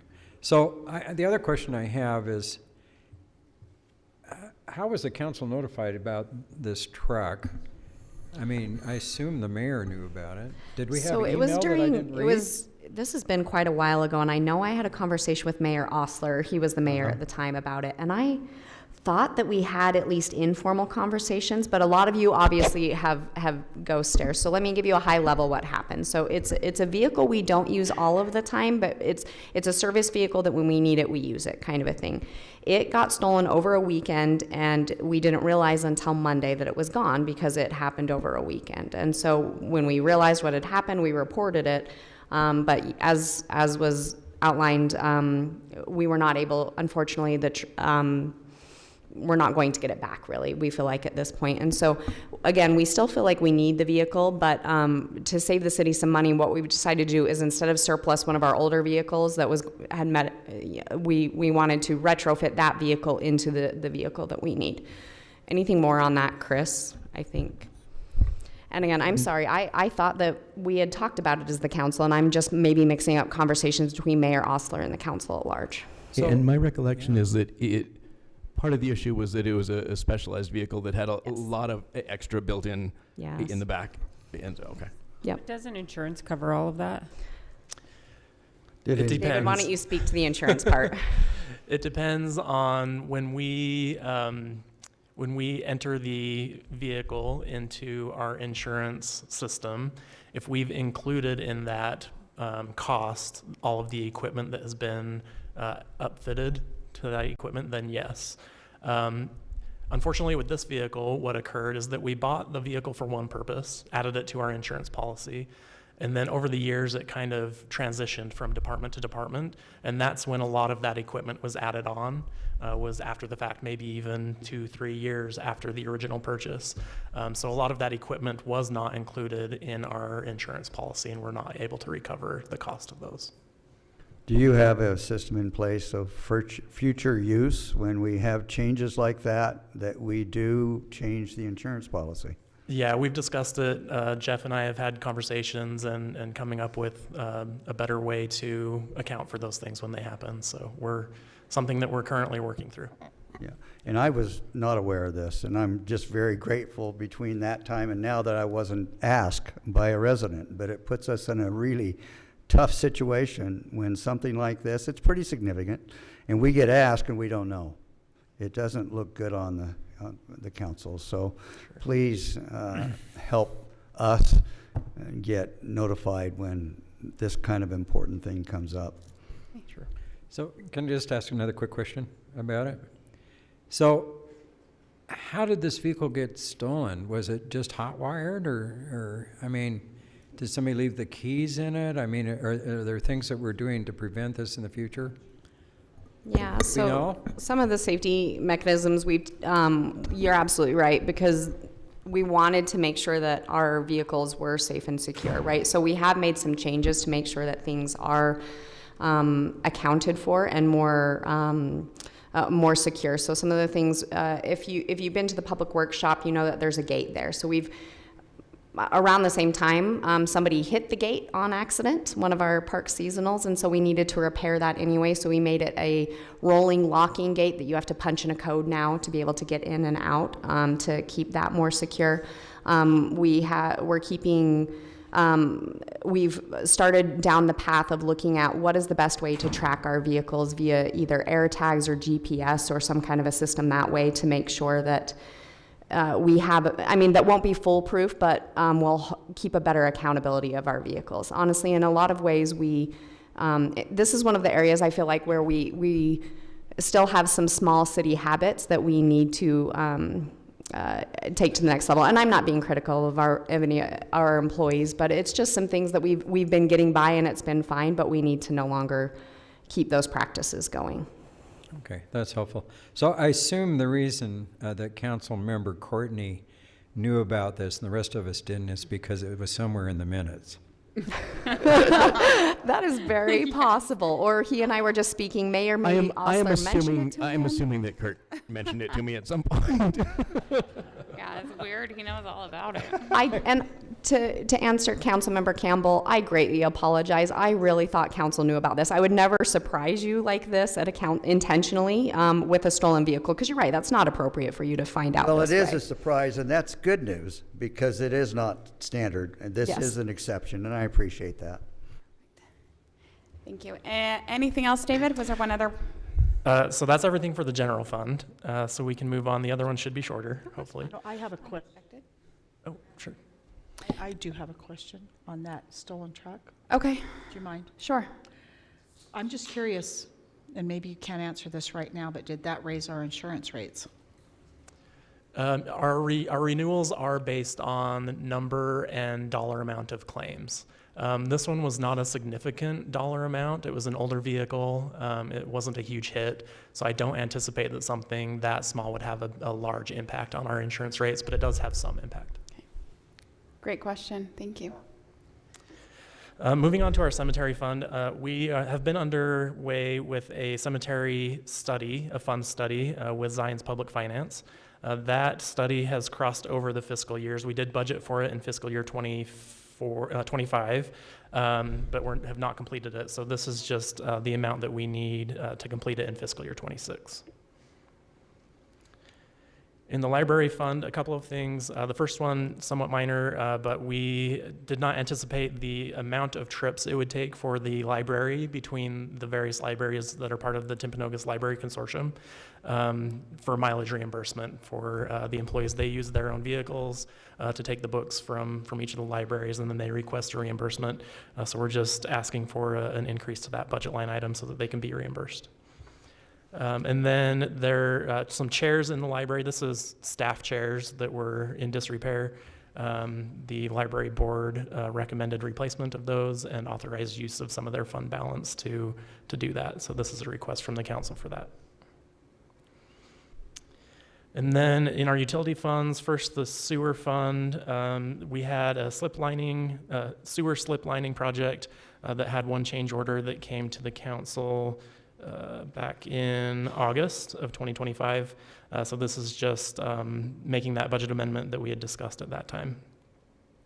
And then similarly in the storm sewer fund, there was a change order for the Hanover sewer repair that was presented to the council in July. And this is that change order budget adjustment request. That is my presentation, Mayor. I'll turn the time over back to you. Perfect. So this is a public hearing also, so we'll go ahead and open that now. Anybody have any comments, questions, concerns?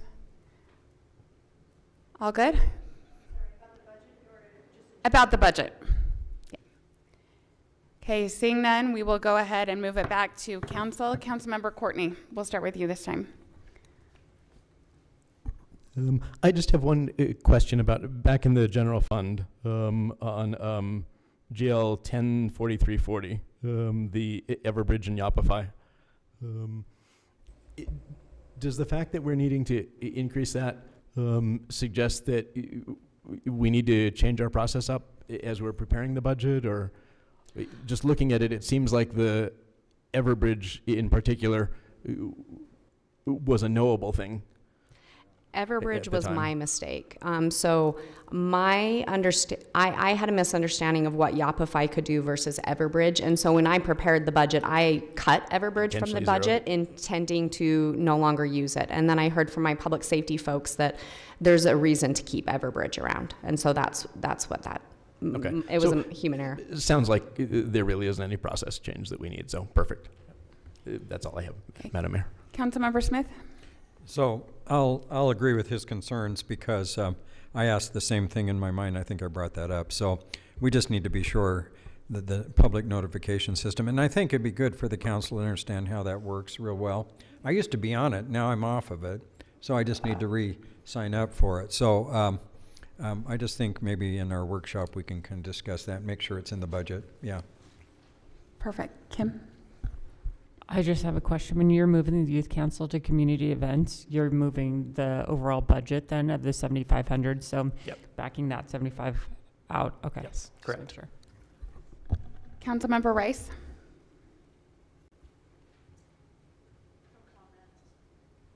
Okay. Go ahead. Just to comment on the use of the TLC, the consortium. I don't think anybody anticipated the volume of books that would be moved around. Nobody did. We thought it would be successful. It's massively successful.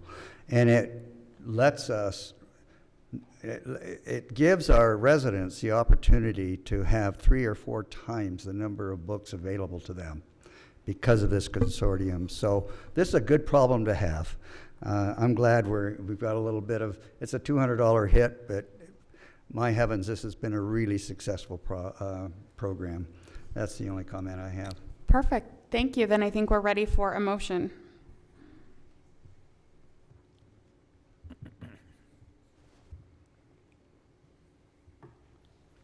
I'll make that motion. I move that the Highland City Council adopt the ordinance amending the Highland City fiscal year 2025. I'm going to say fiscal just to remember. Okay. Oh, say oh. Fiscal year 2025 to 2026 budget as shown in the included exhibit and as presented by the staff. I'll second. So we have a motion by Councilmember Smith and a second by Councilwoman Rodella.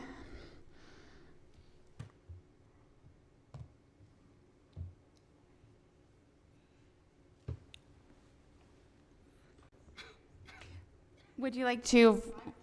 Okay, you're good. Is the vote that you put in there, is that what you want? Perfect. Perfect. That passes 5-0.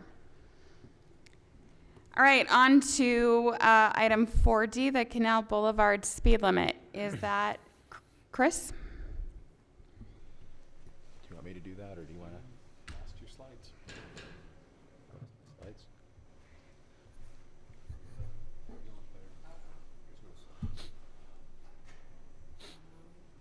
There are no slides. Start talking and I'll see what I can find. Yeah, I don't know what happened to that. So back in July, we were directed by council to make certain traffic calming modifications to Canal Boulevard, the east section of Canal Boulevard between Alpine Highway and North County Boulevard, which is now included as part of Canal Boulevard in our general plan. Those modifications included optical speed bars, rapid flashing beacon at Featherstone Drive, and the driver feedback speed limit signs that will monitor the speeds that traffic is going. We've done those. I think some of the feedback has been fairly positive. Once we actually looked at the speeds, we had some minor success in reducing speeds along the road. The average speeds, I want to say, went from 36 to 34, and the 85th percentile went from 40 to 38. So a couple miles per hour between the two of those is about all that we were able to get. But we also had talked to the City Council about a set of guidelines that would determine what the speed limit of roadways should be. Some of the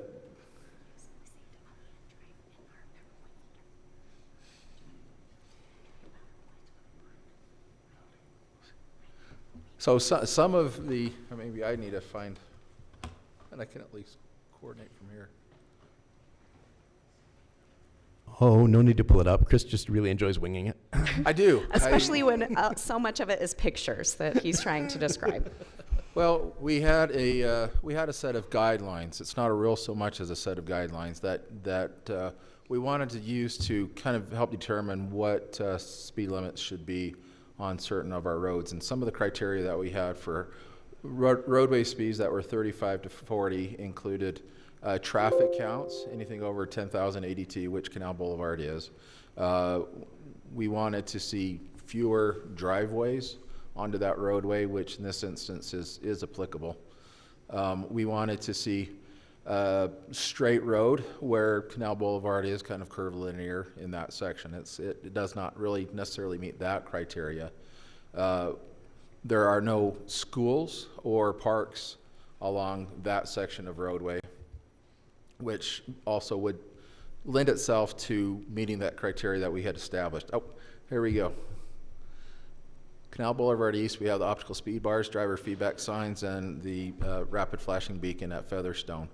There's where we have the speed limits prior to the implementations and then post. And that's the speed limit. That's this policy. I think we kind of determined it was more of a guideline than really necessarily a policy. It does meet the standard road width. It does have the higher traffic counts.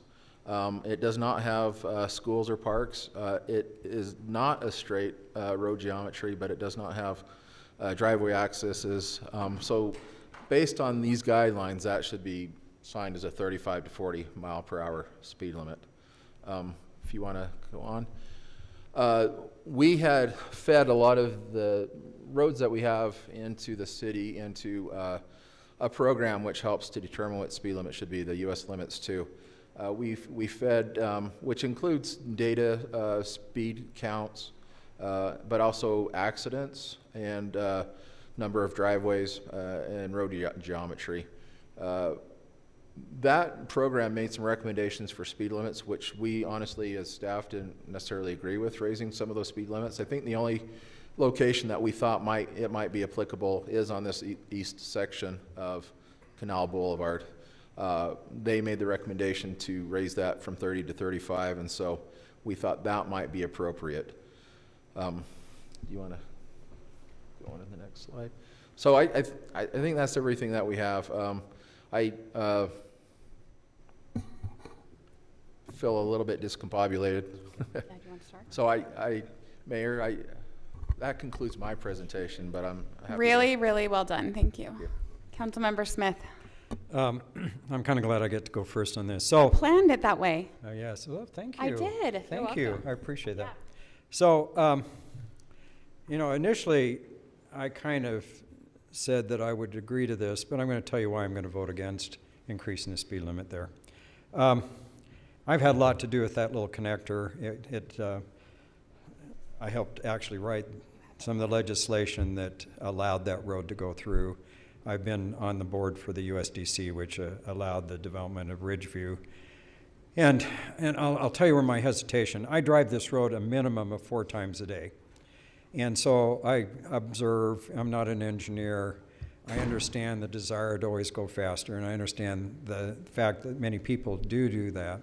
I appreciate the traffic calming things you've done. I don't know how many people have asked me that use that road to go into Highland and Canal Boulevard with those optical speed things, but they make a difference because they narrow the road, and we've talked about that.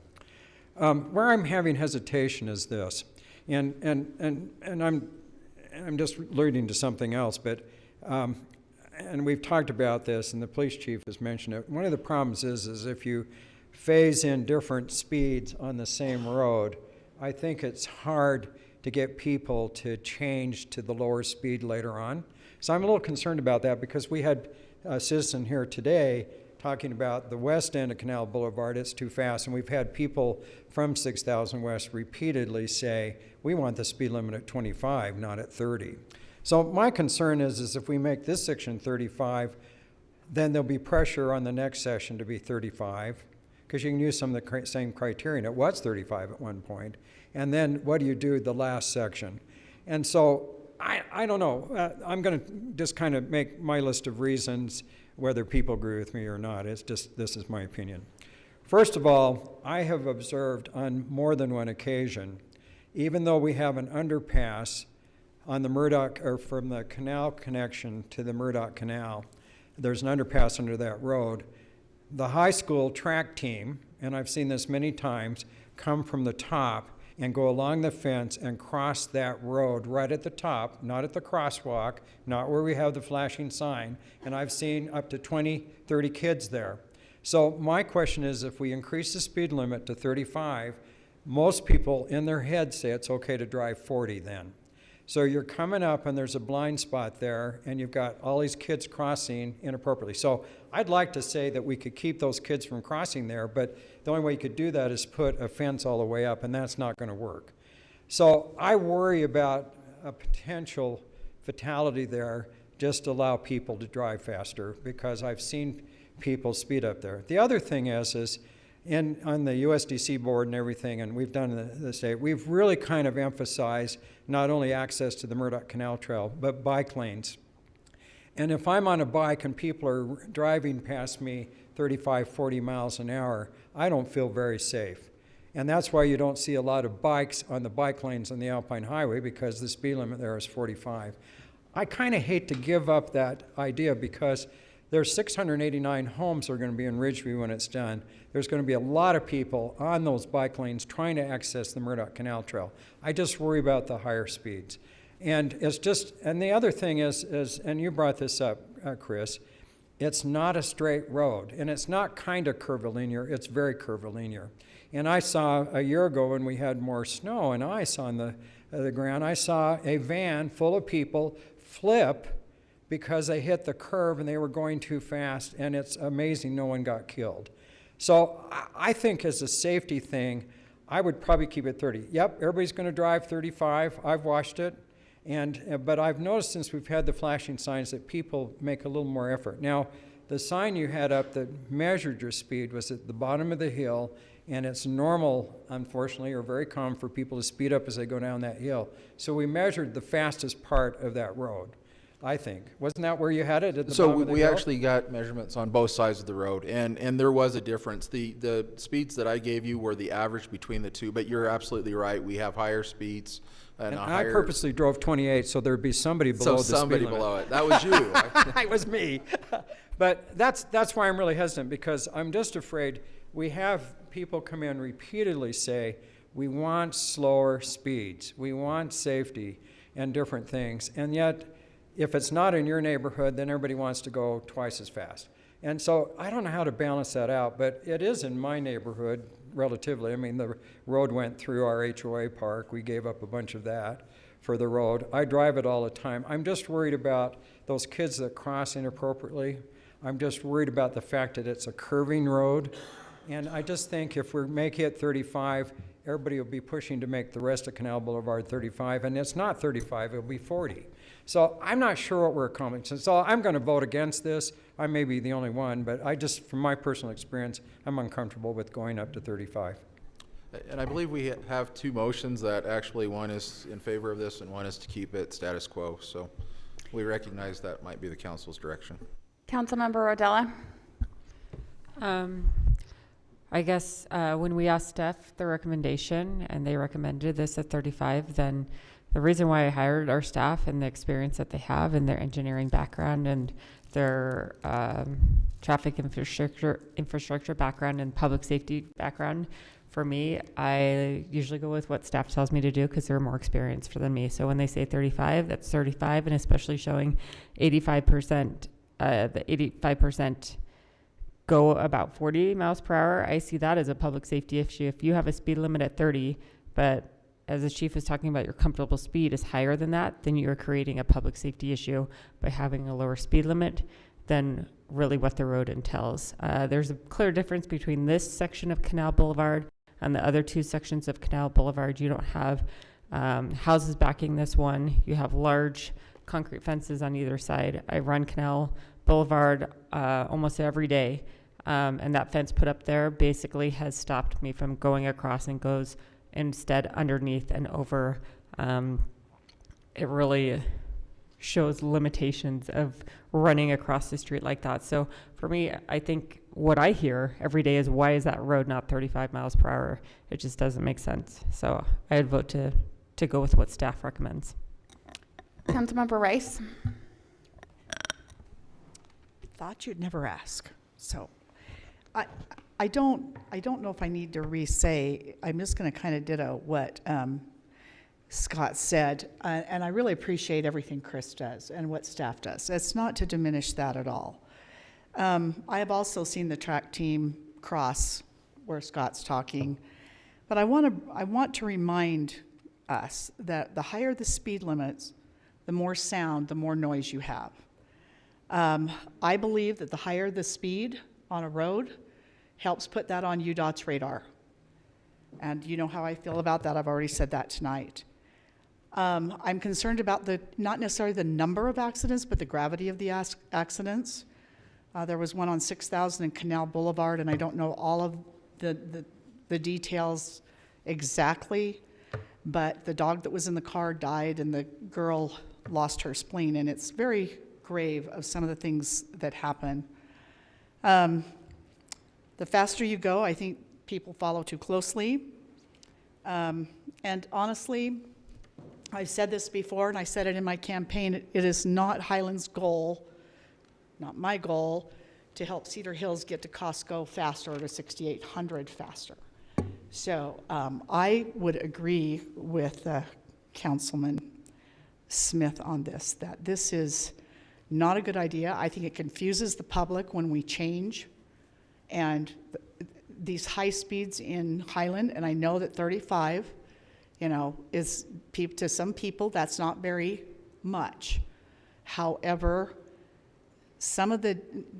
much of Highland is changing back to the younger families, and we need that 30 miles an hour. Thank you. Thank you. Well, this is one that from day one, 2 years ago, I felt like that speed limit needed to be increased. And at one point, Scott said he thought he agreed. But there's one thing I've learned in this role is to make sure you have an open mind, make sure that you get all the facts and the details. And like Kim, I agree that I very rarely will go against what the staff recommends unless I have specific reasons to not. And on this one, there's a few things that have happened since 2 years ago and today. One is we put in those bars for calming, and I'm just flabbergasted as I drive through there how effective they are. I really slow down. And so today, coming to meet with Aaron, I decided to, because I knew this needed to be decided, and I was waffling. I was going back and forth. I said, wait a minute. We do have an obligation to get people through an area as quickly as possible, but as also as safely as possible. Well, on this, I went 35. Sorry. But I went 35, and I couldn't have gone much faster.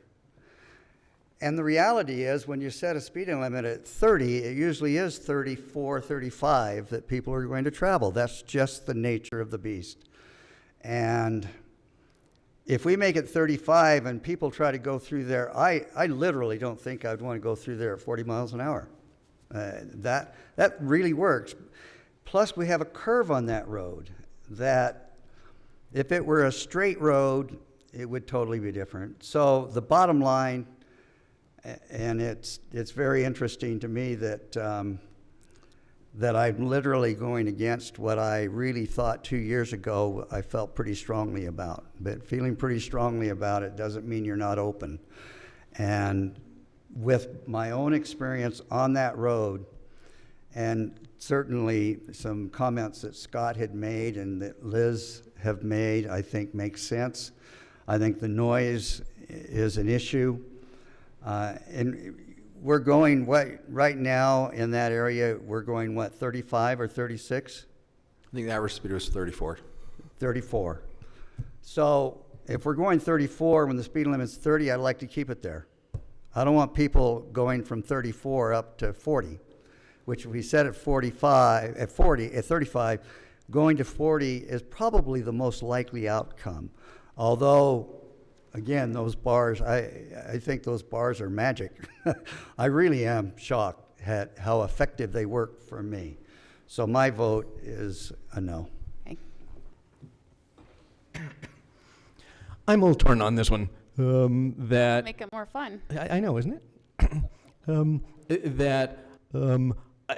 the one hand, we put together and adopted a guideline for setting speed limits. And there doesn't seem to be a whole lot of point in adopting guidelines if you're just going to ignore them. Staff is telling us that this is a good speed for the road.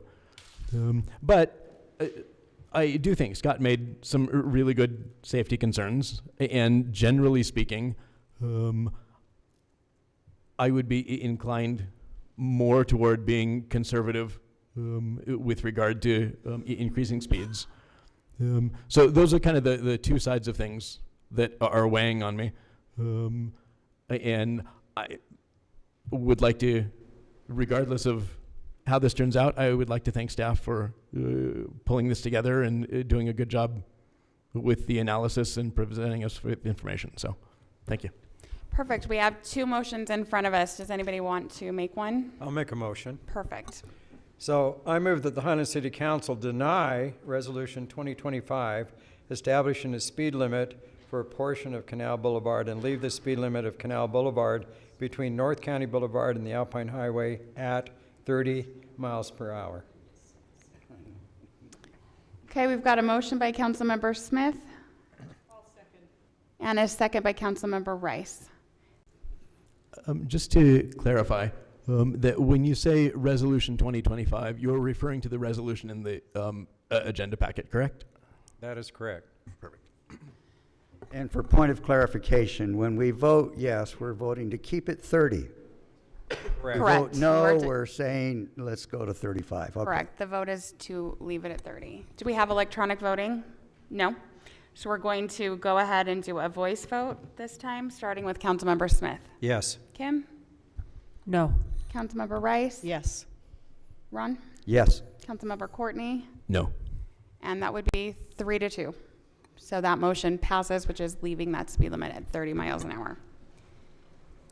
Council, I'm just going to warn you, moving forward, sorry, not about this particular item, but in general, we're going to have to switch back and forth between two presentations tonight just because of an accident we made, and that might break electronic voting, so I apologize if that is the case.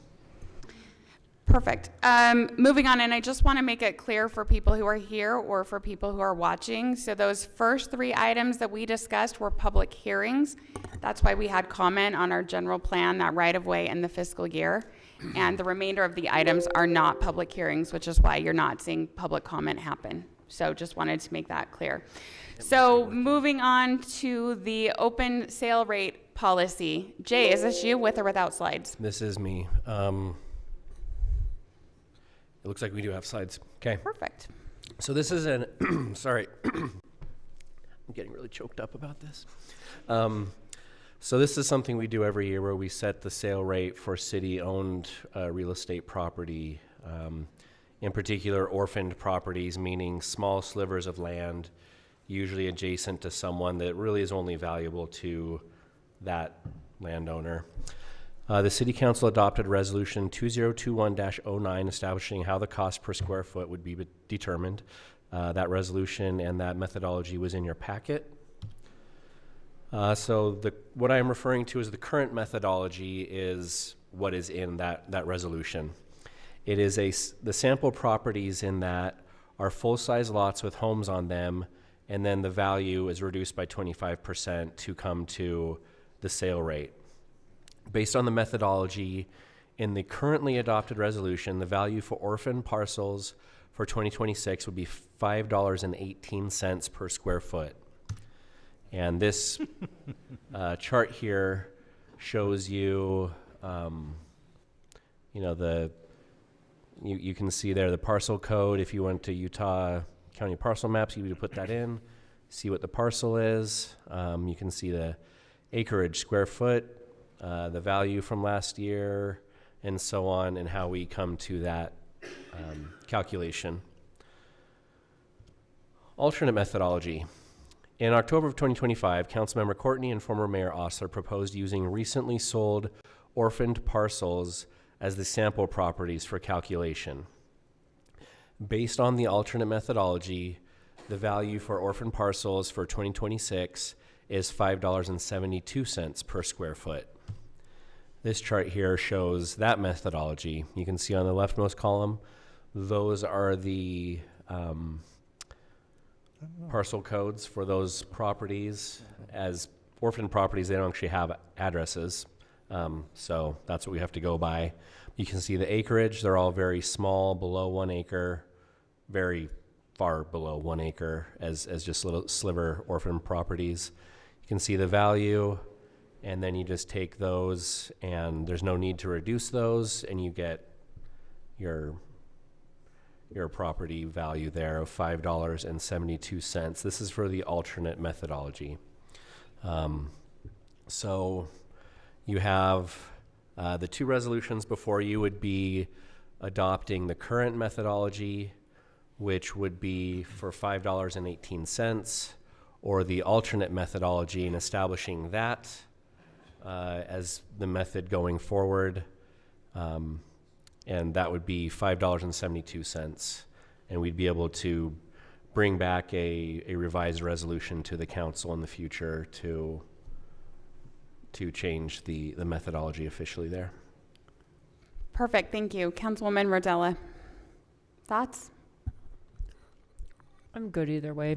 I mean, how many cents is this? 72 54. 54, thank you. So, okay. Wait, sorry.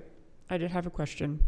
When we did sales of parcel of orphan property and allowed people to buy property behind their land, how many people have said no because the price was too expensive? None that I know of one specifically who thought he had a lower price, and I think we talked with the council about that last year at some point. Right. I've heard generally from people, they say, oh, I wish it was cheaper, but when we go to actually offer it, it seems like I still have more people wanting to buy than the council is willing to sell. Okay. Then I'm fine with the alternate methodology. Councilmember Rice?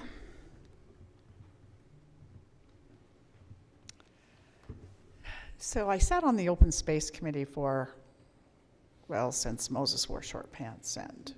Did you just say since Moses wore short pants? I did. And I was the one at large. I do not sit in an open space. I sit on a half acre. I'm kind of with Kim on this, but I know what lots are going for in Highland now, and I would move to increase that amount, I think. Yeah. Councilmember Campbell?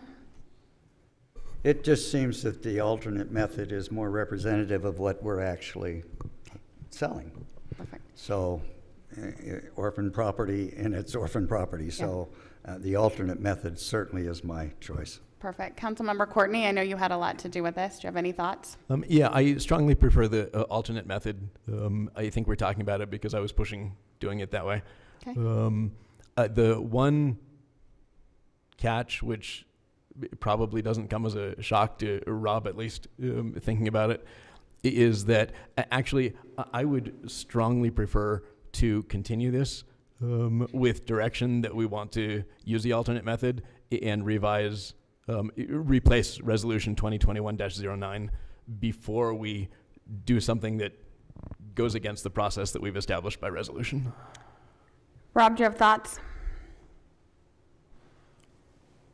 It probably would be better to do it that way, but at the direction of the council, and it sounds like so far, we haven't heard from Councilmember Smith yet, but everyone else has indicated preference for the alternate method, and so we could bring back a very simple two-resolution item in the next meeting. We don't have any pending sales that will be affected by this, so there's no need to get it done tonight. Thank you. And when I say that it won't come as a surprise to Rob, it wasn't so much because there's a strong legal reason for doing it, but because Rob knows that I'm anal retentive. Councilmember Smith, what do you think? So I'm going to talk about history a little bit here. So I'm kind of the stick in the mud, I guess.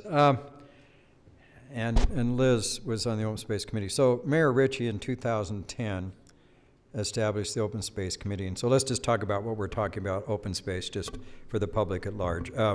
We have 18 open space neighborhoods. The philosophy behind the open space neighborhoods, and many of you may live in those, and members on the council do, was to have smaller lots, but you have these open space areas which are in parks and trails. Unfortunately, and I've said this many times before, it wasn't, the concept was great. The problem was the design in many of these neighborhoods were bad, in that they created a lot of little orphan properties. So there's these little pieces of property, oftentimes next to people's homes, that really were of no use to the public and became eyesores because the city didn't have the resources nor the manpower to maintain those to the degree that a lot of the open space people wanted. Now, we kind of remedied that a little bit because we decided about 3 years ago to eliminate the open space fee. We thought it'd run its course. And so it took out some of that feeling of ownership, I think, to a degree. But my feeling has always been is this. I mean, we're talking about 54 cents a square foot, but, you know, when you get, 1,000, 2,000 square feet or that turns into thousands of dollars. My feeling is it was better in many cases to let people purchase those little pieces next to their homes. They would maintain it a lot better than the city. Yes, it increased their property value, and yes, the prices of property in Highland have gone up phenomenally, and yes, we want to be fair to everybody in Highland, but the bottom line is we were not working so much to sell property as we were trying to solve problems and contention. And so I would lean towards the formula that we worked on as a council 6 years ago to come up with some consistent way to come to figure out how much. So yeah, it's 54 cents, but again, it's some thousands of dollars. So we can debate back and forth. I guess if we need to, Rob, if we need to change the ordinance in that, I could support that. But and I was involved with the one person who wanted to buy property in the Wimbledon area and was told one price from the year before, because these prices vary from year to year, and was then told when he wanted to buy it that he had to pay the higher price. And so I don't think they bought the property. right? And it'd be better off if they did buy the property, because some of these orphan pieces are fairly good sized. And to me, it saves the city long-term maintenance costs. It solves contention. And then if the people's properties are a little bit bigger, they actually pay property tax on that. And so to me, it's a win-win for the city. So I would lean to the lower amount just because we've used it consistently for several years now. And the reasoning behind selling these properties wasn't to cheat the city out of money or that, but it was to solve problems. So that's kind of where I'm at. Okay, so sounds like we need a motion either to approve the current method, alternate method, or to continue. Madam Mayor, I move that we continue this item until the first meeting in February and direct that it come back with a new resolution to replace R 2021-09 with the alternate methodology. I'll second that with the clarification. This is, we're essentially approving the alternate, but we're saying the staff work has to be done before we bring it back. No, I think we're just saying that we're going to bring it back, and then we'll make that ultimate decision then. Okay. So, But Madam the Mayor- alternate thing is the higher rate. Correct. I have a question. So I'm not opposed to bringing it back, but do we need a resolution? I mean, do we need to change that? We do need to change that. Well, the reason that I would like to change it is because we currently have a resolution that says that we use when we establish the value for orphan parcels, we use the current method to do it. And once we have passed a resolution, I'd prefer to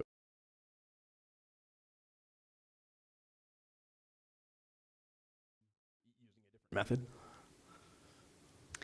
And incidentally, apologies, it didn't occur to me until the staff presentation when resolution 2021-09 showed up on the screen, and I went, oh. Yeah. As I was Oh. presenting, I was like, change of resolution. Councilmember Great. Courtney, am I correct then? Your motion is to continue, so it is not choosing the method tonight. Right. Correct. That my intention is that it sounds like we have a clear majority in favor of using the alternate method. If we do not want to use the alternate method, we should not direct staff to go create a resolution that we can approve to use the alternate That's method. why I was saying it is the alternate. But no, it is simply to continue it. Do we have a second? Yes, I second that. So that was Councilmember Courtney with the motion and Councilmember Campbell with the second. May I ask a clarifying question on your motion, Councilmember Courtney? I have written down that you move to continue until February 3rd, which is our next council meeting, and come back with a new resolution to replace R 2021-09 with the alternate methodology. Is that? Yes. Okay, thank you. Okay, we're ready for a vote. Is it working now? I believe so.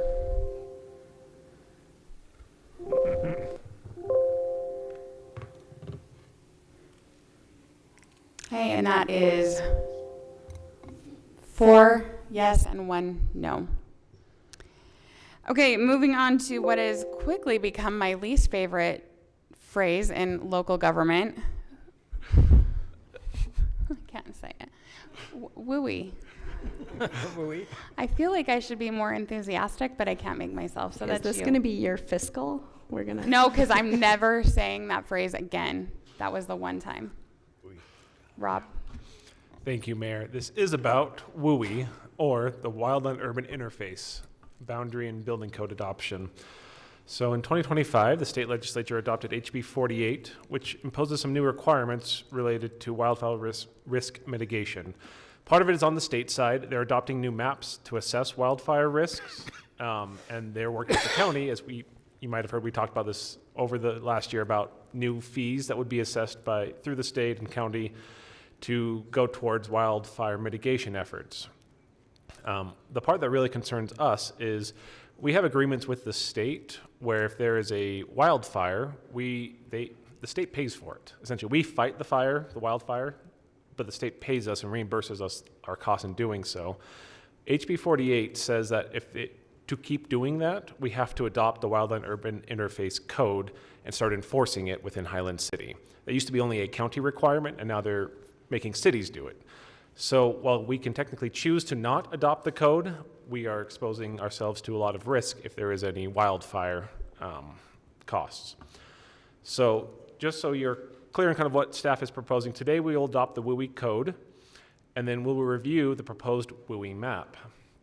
And then we'll get any kind of comments, feedbacks, or get to say WUI a lot, and then on February 3rd, we will hopefully adopt the map showing where we're going to enforce those building codes. And I'm going to address kind of both of those things. So first, the WUI code, it's on new construction, so everything that's existing will essentially be grandfathered in, but there's additions, remodels, new accessory structures, someone tears down a home and rebuilds it, they will have to bring at least that section, that new construction will have to be brought to code.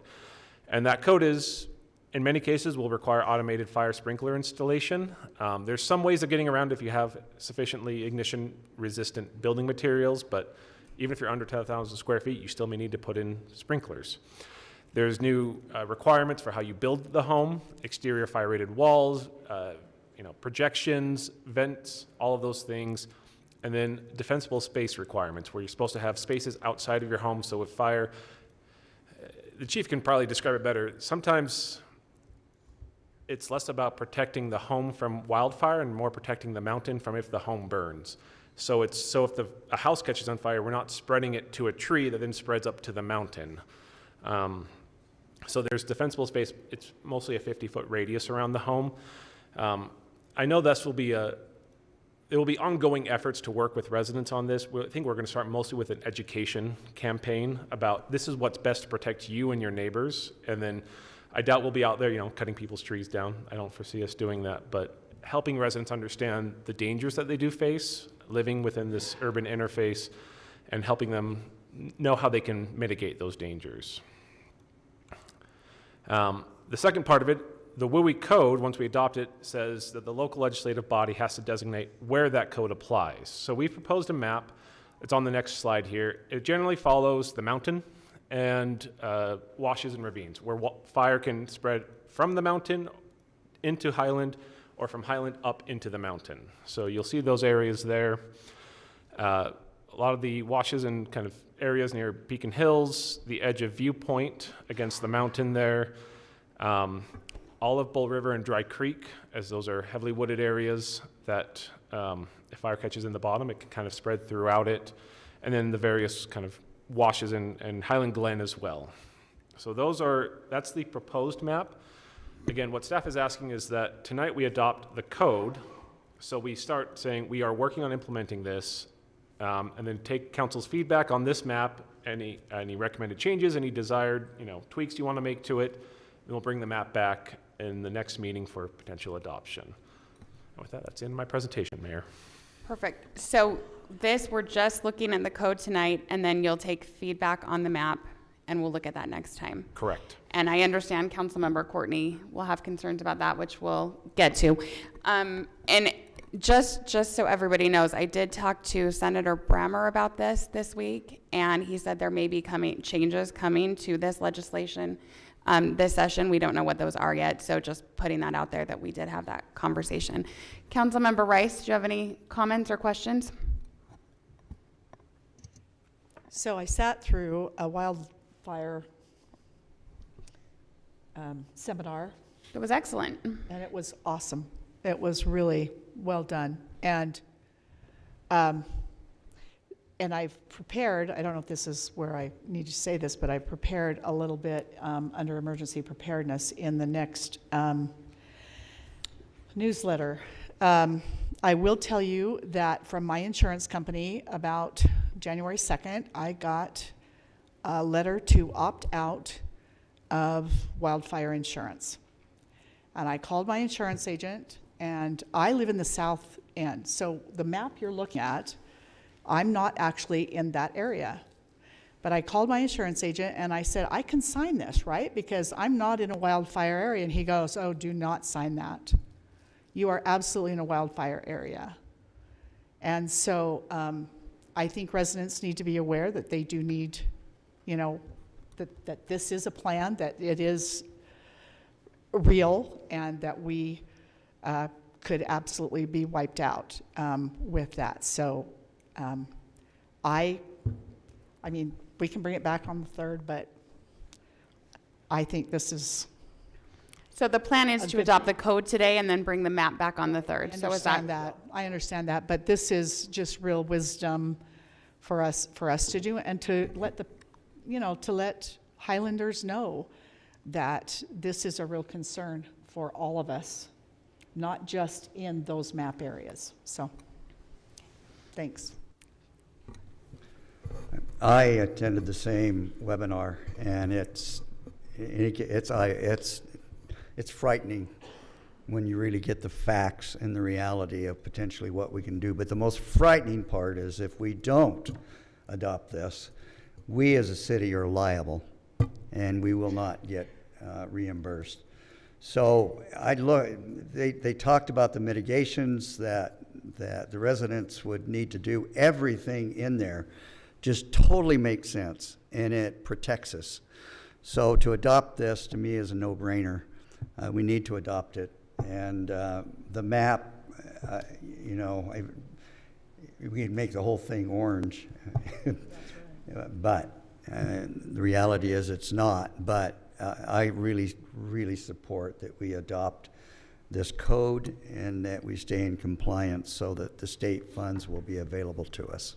And just so we know, there are ramifications with being orange on the map. So I think that's important to understand. That's right. Councilmember Courtney. I'm a little bit hesitant to vote in favor of this this evening.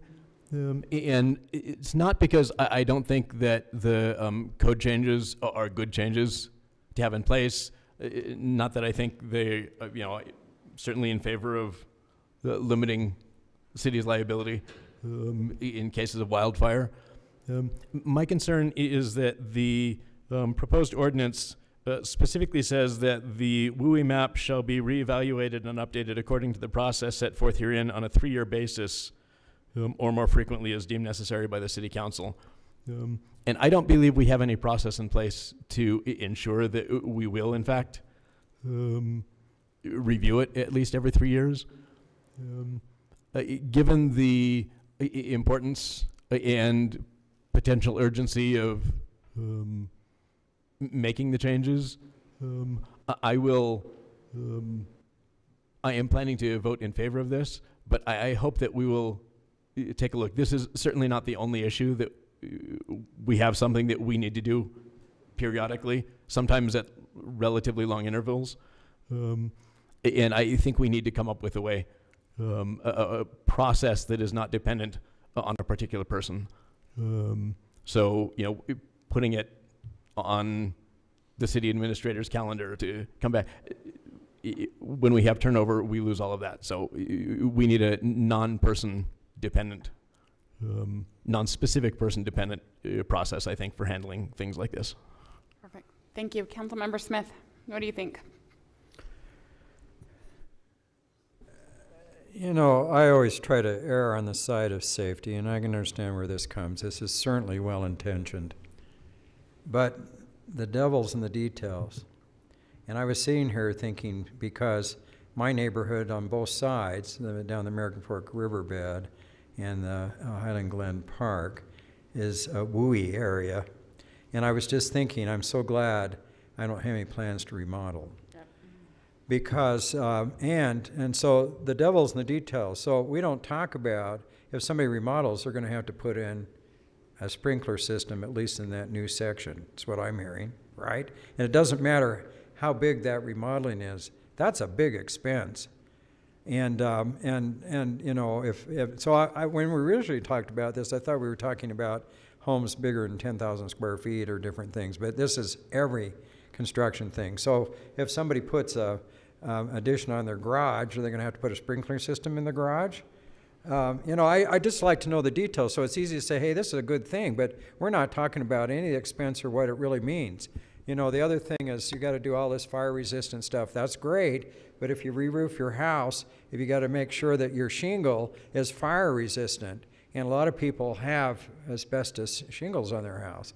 Now, when I restored my grandparents' home, we actually have what they call cedar shingles that look like wood shingles, but they're not allowed.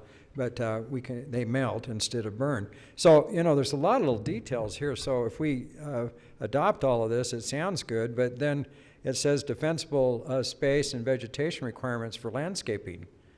So if you remodel your house, do you have to redo all your landscaping and make it defensible? There's a lot of little details I'd like to understand what this means before I vote yay. So it's well-intentioned, like so many laws and ordinances we pass. The question is how much is it going to cost? So I've lived in my neighborhood 37 years. We've yet to have a bad fire down there. In fact, the only big fire we've had recently is on the city building, which isn't in a WUI area, but maybe we should make it a WUI area so people don't do fireworks. So I guess that's my question, Rod. Wouldn't it be good to kind of know exactly what some of this is going to cost? Because this entails a lot of expenses for people. Because I always thought it was new construction, but you're saying any remodeling has to have this. Essentially, anything where a building permit is pulled will have to have that section at least comply. It doesn't necessarily mean you'll have to install sprinklers in every section. You can make fire breaks and firewalls, but it might mean all of these, you're absolutely correct, it is more expensive. But that's only in the WUI area, the correct. orange area. Well, so it'll be it's my whole neighborhood. Yes, it'll be any lot that touches.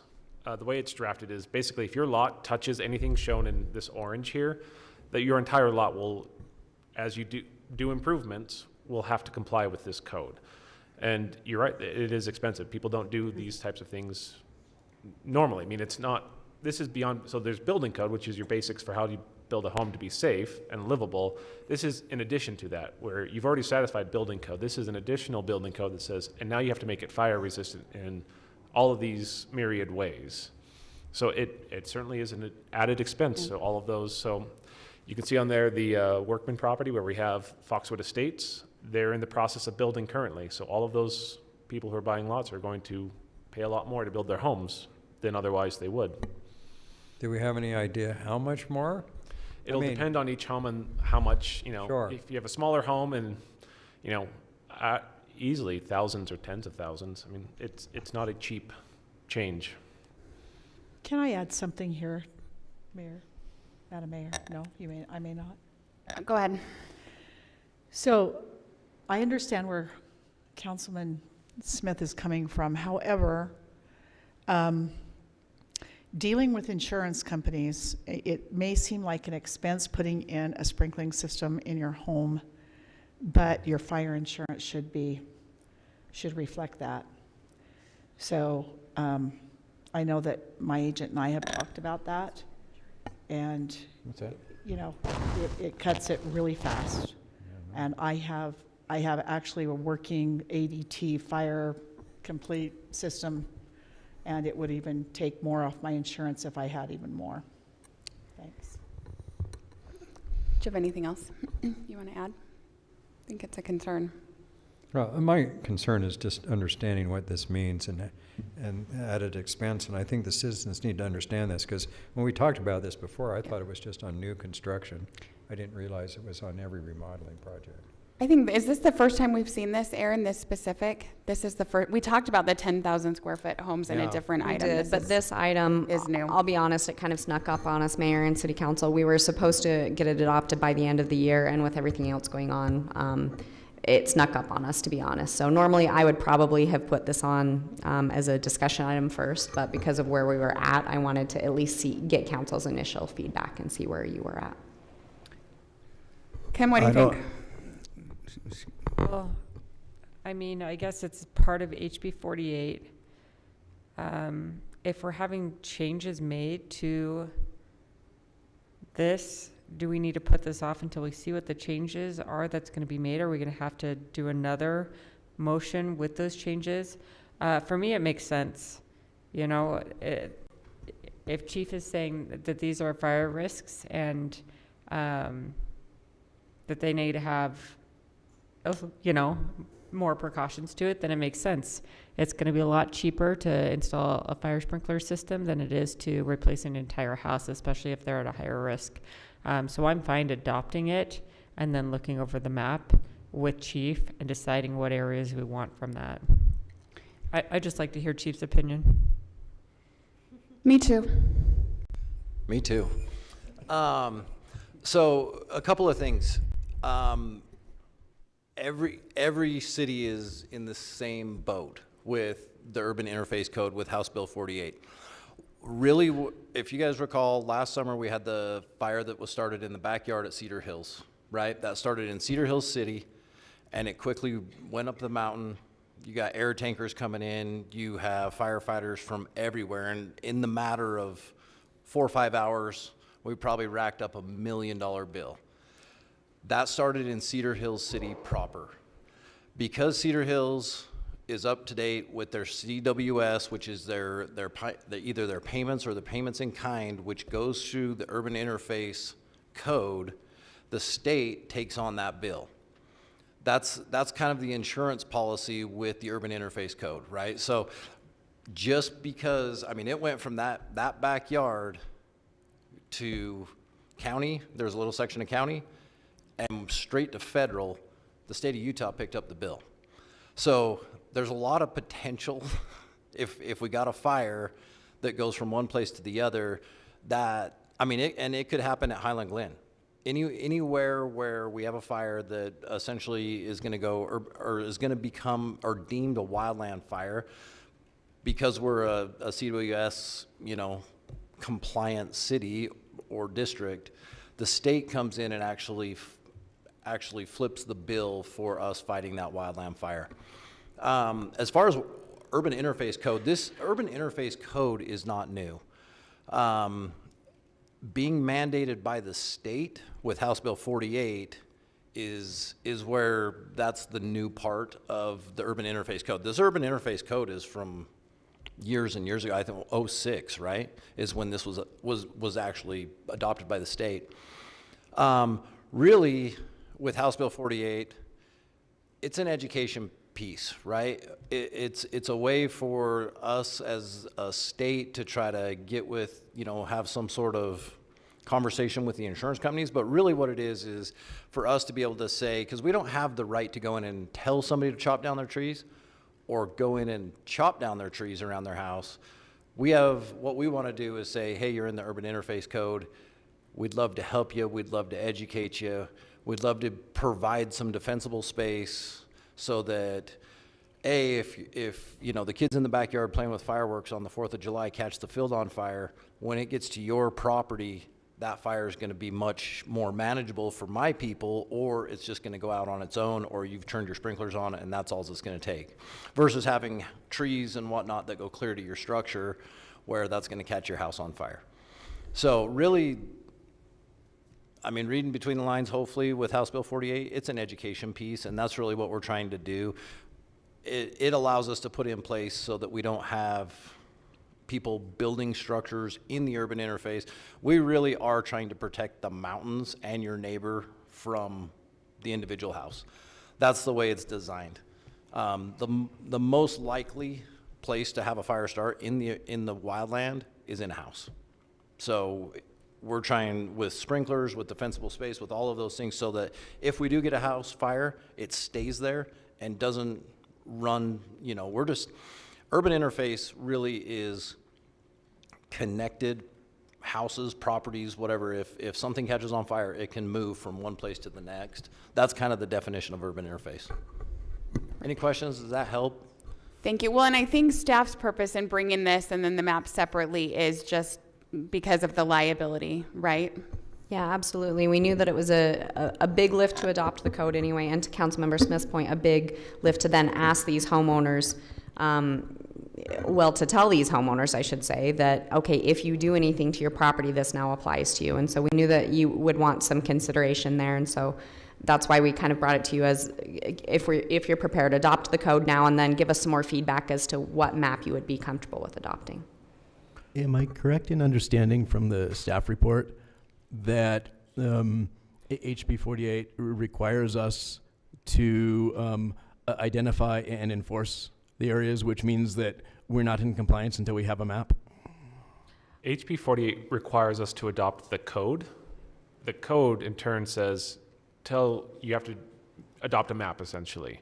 So we've adopted the code, so we will technically comply with the requirements of HB 48.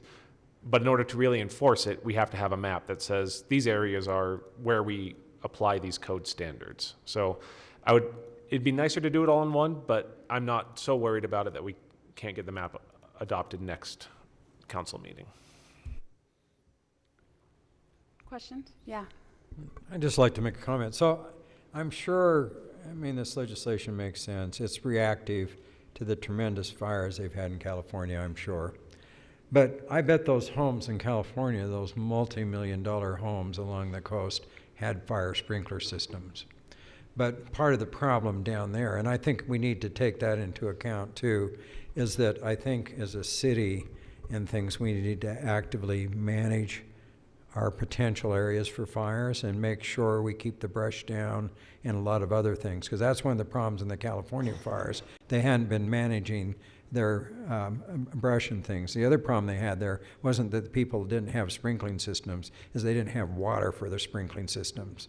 And, you know, and that's always a consideration. So I think it's kind of a multifaceted thing. It's nice to pass all these codes, charge all our residents a lot more money when they try to remodel, because I didn't realize this is for remodels and different things. But at the same time, there's an onus on us to be actively cleaning up our areas where there's a risk for fire. And so, you know, and we need to look at the Highland Glen Park. It's a beautiful park, it's very natural, but the main cleanup there, except around the public use areas, is oftentimes done by volunteer people and things.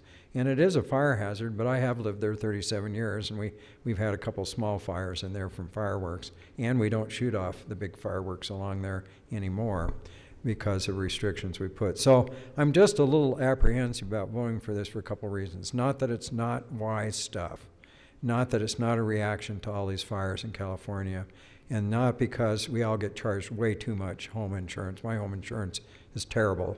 But at the same time, I just would like to have kind of a feel for if somebody walks in and says, hey, I'm putting you know, a new room in my house, I need a building permit. Now you're going to have to tell them, well, hey, you got to put fire sprinklers in. That's a big expense. And now you can't use anything that could possibly burn. So I just would like to understand it better, you know. It's preventative stuff. I'm all for prevention, but I just worry about the costs. So is council feeling like you would like to adopt the code tonight and wait on the map, or would you like to wait on both? I would like to adopt it. You would like to adopt the code? Did you want to make a motion? Sure. I move the City Council adopt the ordinance adopting the State Wildland Urban Interface Code. I'll second.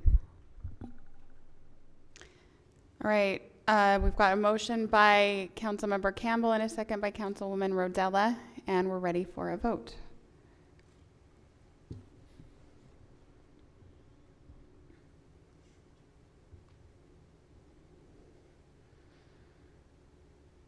Okay. And that passes with 4 yes votes. So then next meeting, you'll bring us a map. So I would just encourage us all to look at the map. Are you going to talk about the map tonight, or are we going to bring that next time? Happy to take any comments. Oh, I'm sorry, Rob. I was just going to say, happy to take any comments if you have about them. I was actually going to ask Chris, I know that our map person is actually doing this in GIS. Is it possible for us to send out that link to council, like a GIS link, so they can get more specific? Yeah, we should be able to do that. Okay. Just so that you can zoom in and it's not so blurry, right? I mean, because you have a PDF versus a GIS map. I guess I do have a question about the map.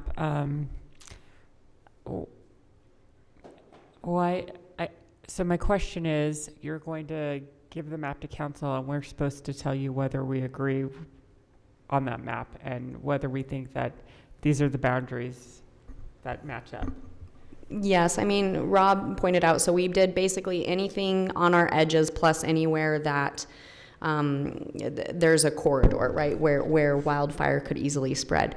You could take a less conservative approach if you would like, council. That's your discretion. I guess for me, I don't feel like I have the expertise to decide where this boundary should be and what it should entail or not. So I personally would defer to the chief on what he feels like it should be. I 1,000% agree with Kim on that. I'm looking at this, and I could go drive it, and I'm going, what am I looking at? The chief knows what to look at. So I think we all should take our comments about the map and kind of the risk in the areas that we know, I think, too, because there's something to be said for living in an area, and then bring them to staff. And then I'm sure Senator Brammer is interested in hearing our feedback and any concerns that we have. So feel free to reach out to Senator Brammer. So are we going to publicize this at all? Because this impacts some neighborhoods heavily. And is this an immediate thing? So you pass the map and then immediately those homes are impacted? So everybody should get in their building permits tomorrow? So anyone who's not, any application that comes in after this gets adopted will be subject to it. So if anyone's been, if they're in progress, they're under the old code. So how we will handle it is as soon as it gets adopted, it'll go into effect. We're hoping, because this is a GIS thing, we'll overlay it with the zoning map. So someone will be able to see their zoning and whether they're within the WUI at the same time. And then we'll just have to start educating people and, you know, try to do some newsletters, publications, push things out to the residents. And we want to do it both just not as only a, you get to do all these more expensive things, but also here are some tips and ways to mitigate these risks, and, you know, have contacts with the fire department and start doing an education campaign. We're all building our emergency plans with this. But I think Councilmember Smith is right. That can be a huge impact for families. So I think they need to understand what's happening, and you know, it's directly the result of state legislation. This is one of those things that was not something, you know, that we proactively chose to do. It was reactive. Right. With this So, HB 48. But my concern is this. So one of those big red areas is kind of an exclusive area in the neighborhood, or in the city. I don't live there, but it's Hidden Oaks. Gorgeous big homes. It's heavily wooded. So if one of those homeowners comes and wants to remodel, if they don't have fire sprinklers, they're going to be required to put them in, and then they're going to have to cut down a lot of their vegetation. Is that what we're saying? Because that's not going to fly. I mean, the sprinklers I can see and the other things, but when you start telling people you're going to have to cut all your trees down because you've got a buffer with the wildland, I think we need to know specifics a little better on especially the landscaping thing. And I think people need to know, okay, if you put a little shed or add to your garage, you're going to have to put fire sprinklers in it, and you're going to have to cut down your trees. I just have a problem with that, and without people really having some input on it. And yeah, it's the state, but the state does all kinds of things that we love, and but it costs people a lot, and you know, and that's an area where they probably have the finances to do it. But at the same time, I just think we need to educate or understand it better before we have people in here just having fits over it. Does that make sense? I mean, it makes complete I'm not sense. opposed to being safe, but you know. We'll work with our fire marshal and the chief and try to get more specifics about how we're going to implement this. It's also new to us as well, and our Right. building official. So we'll try to get, you know, maybe some numbers on additional costs and what specifically we're going to start telling residents in terms of all of these requirements. It's going to be a learning curve for everyone to. Because the legislation requires proactive monitoring as well, right? It requires enforcement of this, which Yeah. has all of these requirements. So yes, it's supposed to be a proactive effort. Okay. So yeah, I think there are lots of questions for sure. I think it needs to be in the newsletter, and I think it needs to be on the website, and I think you need to educate people. This is what this means, so that you don't have everybody yelling at you, Rob, and so, you know, so people can have some input with Senator Bramer. Agreed. Okay, let's talk about backhoes, Chris.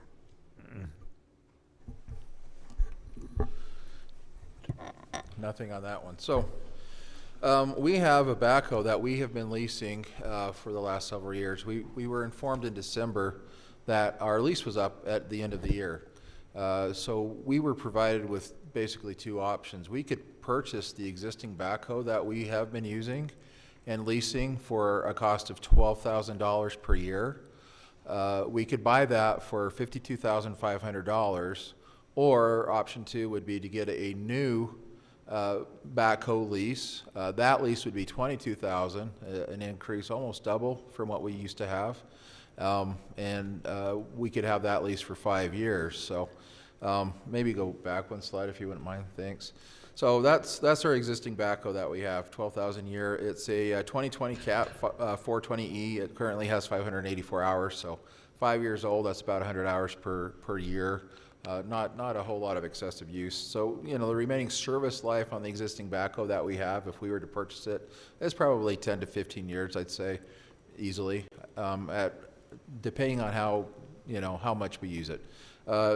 Whether we lease it or whether we purchase it, maintenance is still the same. If it's a leased vehicle, we still have to do all the maintenance on it, all the upkeep and O&M. So we don't really see that there's a difference between that. Would you mind forwarding that one slide? So yeah, current lease expired. We did tell Cat that we would have to make a decision with our city council. We would present them with these options. I think the staff recommendation is that we do purchase it, saving the cost of the lease over that 15-year lifespan.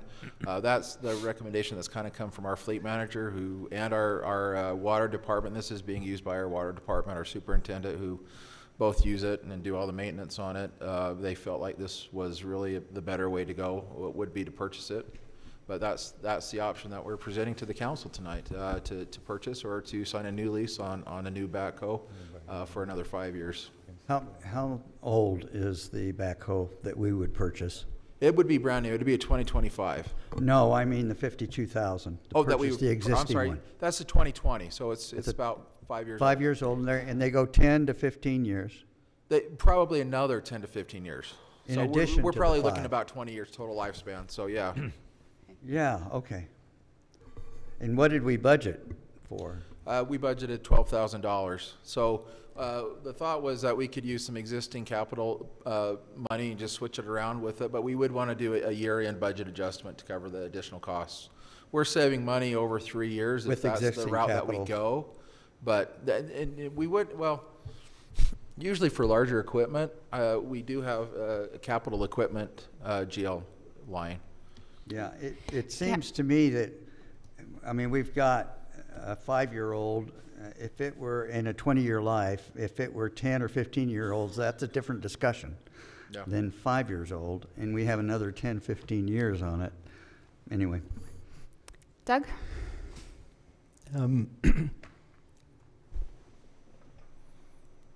Yep, had something come to mind and it has leaked out of my ear, so. I can come back to you. I'm flexible that way. I exchanged a lot of email with Chris about it, and thank you very much for all the information, so I'm good. Councilmember Smith? Well, I think the way you present this, it makes sense. I guess I would like to know what kind of guarantee I'll have that that this won't end up in New Mexico. Well spotted. That was a good question. It doesn't move very fast. It doesn't move fast. We do have the locks on our gates now. We've made recommendation. We've started with air tagging all of our equipment. That was our #1 priority, some of our larger equipment, and then our vehicles as well. So we have that. And we also have, I think, better secured where we have the keys for all of our equipment. I appreciate it. I just want to give a little anecdote real quick, not to make the meeting longer, but we actually had someone come to my clinic and threaten some of the staff, and we had to call the police. But this person, for some reason or other, drove to our clinic on a tractor, so was easily traced. That is a great story. That's a true story. So I would assume it'd be easy to track this if it disappeared. I'm good with option 1 if that's what staff recommends. Councilmember Rice? So how much is a brand new one? To lease a brand new one, it would be $22,000 a year for 5 years. But to purchase a I brand. did not research Okay. what the purchase price was.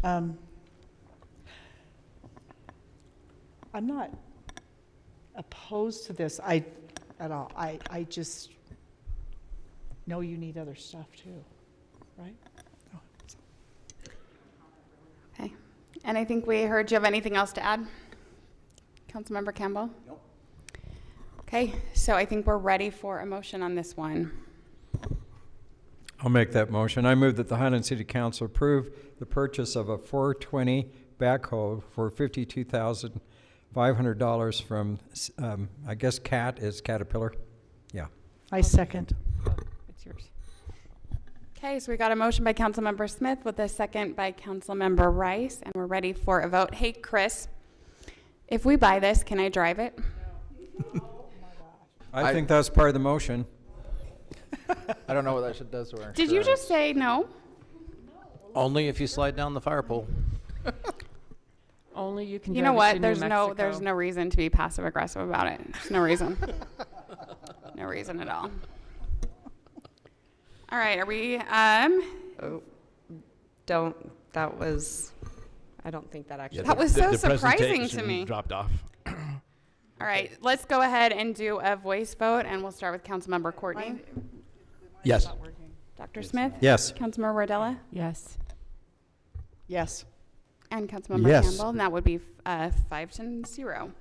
Okay, moving on to our expedited items, but with the disclaimer that for our first expedited item, I would like Erin to actually do a little bit of explaining because Councilmember Smith had some good questions last night. So just a quick explanation would be great. Yeah, absolutely. And speaking more to Mayor Bill's point, so with some of the changes that we are testing out this year is that for expedited items, there's not the intention to do a formal staff presentation, but just rather to take questions from the mayor and council as you have.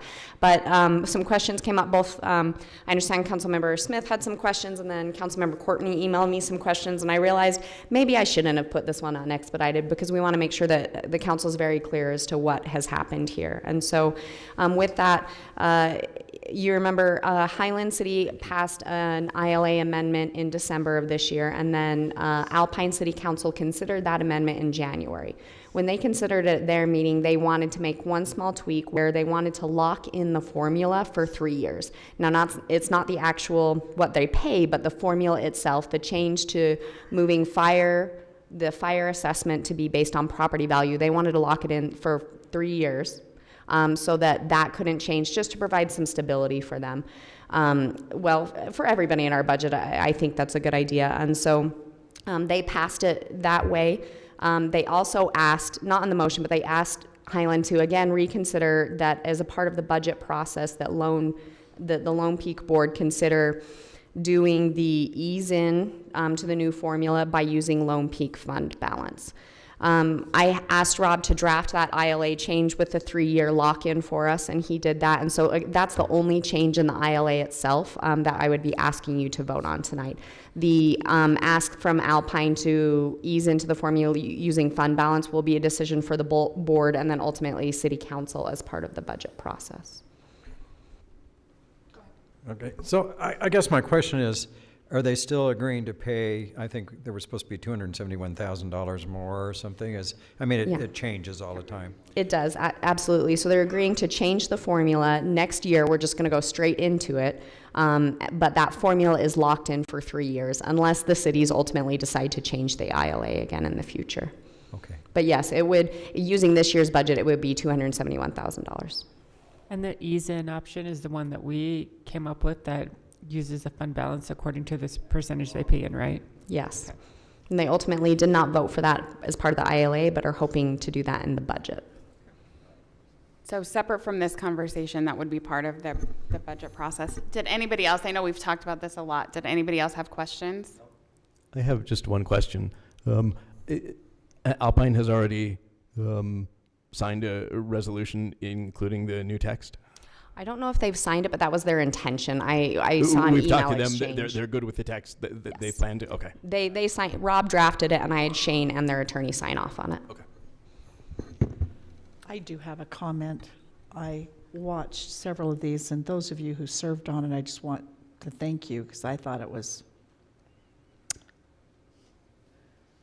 difficult and well done. Thank you. It was a lot of work. It was a lot of work for staff. Can I make another comment? Yeah. Before we vote on this, I just wanted to thank everybody on the Lone Peak Safety Board and the representatives, the fire chief, everybody that's been involved. Really appreciate all your work. Aaron, my goodness, you did a lot of research. So I really appreciate it. One little question I had though, if you listen to the Alpine City Council, they talked a lot about going to a volunteer fire department or have a volunteer. How does that fit with WUI? I'll have to talk to you afterwards how that works. It seems kind of interesting. It doesn't. You just burn the whole mountain down and every house in its way. That's how it works with volunteers. You should ask him about blue fire uniforms too, while you're at it, Councilmember Smith. Yes, what about blue ones? Baby blue? Baby blue? You look Yeah, good. it could involve kneecaps. That's all I'm gonna say. I will say though, this was a long process back and forth for a very long time, and it was not easy for Alpine City Council either. It's not easy to ask your taxpayers for more money or to try to find more money, and ultimately this was the right decision for them and for us, but I appreciate their mayor and council for working through it because it was difficult for us, but it was also really difficult for them, so their partnership is appreciated. I would like to also express my appreciation to the board and the delicacy that this had with it. It had the potential to destroy our relationship with Alpine. Potentially that could have been done in a snap of a finger, but everybody involved, I think, had the main purpose that this is a change that we really need to make. It really is the right thing to do. But our relationship with Alpine is paramount, so as we do it, we want to preserve both. And how you were able to do that is commendable. So thank you for your hard work. Okay, do we have a motion? It wasn't entirely delicate, as I recall. was that just there was said some, to there Scott were it some wasn't boxing super gloves delicate. associated with it. Yeah, it wasn't always delicate, but it was good. I'll do the motion. Go ahead. I move that City Council approve the resolution approving and adopting amendments to the interlocal cooperation agreement between Alpine City and Highland City governing the Lone Peak Public Safety District. I'll second it. A motion by Councilwoman Rice and a second by Councilmember Smith. And it's a good relationship. It's a valuable partnership, and I'm glad that we were able to get here. And let's see what we have. Mine is still not working. Okay, let's wait for everybody else to put their votes in, and then you can go ahead. You could I start waiting think for it the actually presentation to broke. begin. All right, I'm let's sorry. go ahead and start with Councilmember Smith. Yes. Yes. Councilmember Rice. Yes. Yes. Yes. And that is 5-0. Yay. Well done, everybody. Well done, board. Well done. 8 months in the making or more. Okay, let's move on to item 5B. That's an expedited item from Rob. I don't have much, by the way, the presentation, mostly just a reminder that this came to most of the council a while ago, about a year and a half ago. It just took a while to work through the CC&Rs of Dry Creek and make sure we got the approval, but they finally got the approval to vacate. It's a little just north of Longhorn. They're just shifting a corner of a property into Dry Creek, and there's a private conservation easement on it. Not city-owned. They just had to get approval from the Dry Creek HOA, and they finally were able to obtain that. Councilmember Courtney pointed out we did need to make sure that the notes on the plat still make sure that the lot in Dry Creek still retain all of those conservation easements. So we'll make sure that's included before we record the plat. Okay. But otherwise, Any questions? No? Ready for a motion? I move that the city council accept the findings and approve the proposed subdivision plat amendment. I'll second it. That was Council Members Rodella and Smith, and we are ready for a vote. We'll start with you, Councilmember Rodella. Yes. Councilmember Rice? Yes. Mr. Campbell? Yes. Mr. Courtney? Yes. Mr. Smith? Yes. Perfect. That passes 5-0, and we are on to the Mitchell Hollow Trail with Chris. Chief Patton, drive safely on his way to St. George. So this is for the Mitchell Hollow Trail. We don't have a presentation, but we do have funding for this project through MAG. We have a design in place. We went out and solicited bids for this. We got 11 bids on it, which is a pretty high number of bids. It looks like a lot of interest, and the bids are all fairly tight, so it looks like a really good bid. In this case, the low bid, what? was with VanCon for $1.8 million. My computer just died on me. How's technology working for you today? Not at all. You're a fan? I want that backhoe, and I'm just going to run over this thing with it. We're not going to replace it if you do. Put it in a truck and maybe we can find its way to New Mexico. That's going to be fun for a while. That is going to be fun. Anybody have questions? Or do Yeah. you have more questions? Nope, we're ready for a motion then. Can I just make Yeah, a comment? Sure. I think for the public, you know, spending $2 million on a trail, I mean, this is going to be heavily used in a lovely trail. Fortunately, MAG, which collects money from every citizen in the county, as well as us, is basically coming up with this money. So it's really not costing the city a lot of money to put in a beautiful trail. But that $2 million for a trail Yep, seems it's- like a lot of money it's a to lot of me. money. Yeah. Madam Mayor, I move that the City Council approve the bid award to VanCon Inc. in the amount up to $2,025,100 for the construction of the Mitchell Hollow Trail. I'll second that. A motion by Councilmember Courtney and a second by Councilmember Campbell. And then let's go ahead and start with you, Councilmember Rice. Do you want me to come back to you? That's a lot of money. Yes. Yes, come back to you, or yes is your Oh, vote? yes. I'm voting yes. Okay. Councilmember Campbell? Yes. Yes. Councilmember Smith? Yes. Yes. And that passes 5-0. Let's talk about, what are we on, 5D? Chris, that's you again. Yeah, this is an interlocal agreement with Utah County that will actually fund that trail that we just approved to construct. As I reached out to Utah County's Public Works Director, he realized that we hadn't put this in place, even though we had coordinated on the design for this several times, and so we're making sure that we actually have this in place. So we won't actually be spending $2 million on a trail, city funds. So. Right. Sure. Still In a other lot words, of if we taxpayer said money. no right now, you would have a problem to come up with $2 million. So I If the council votes no, I think that means they're obligated to find money for it. So. Right. I think we reversed the order of what this should have been. We probably should have, yeah. But this way, we're on the hook for it. You have to vote yes on this. I know how to make a motion to reconsider. You're messing with the wrong council if you think we won't change our minds later. The wrong group of people. We'll continue it and then change our minds and then continue it again.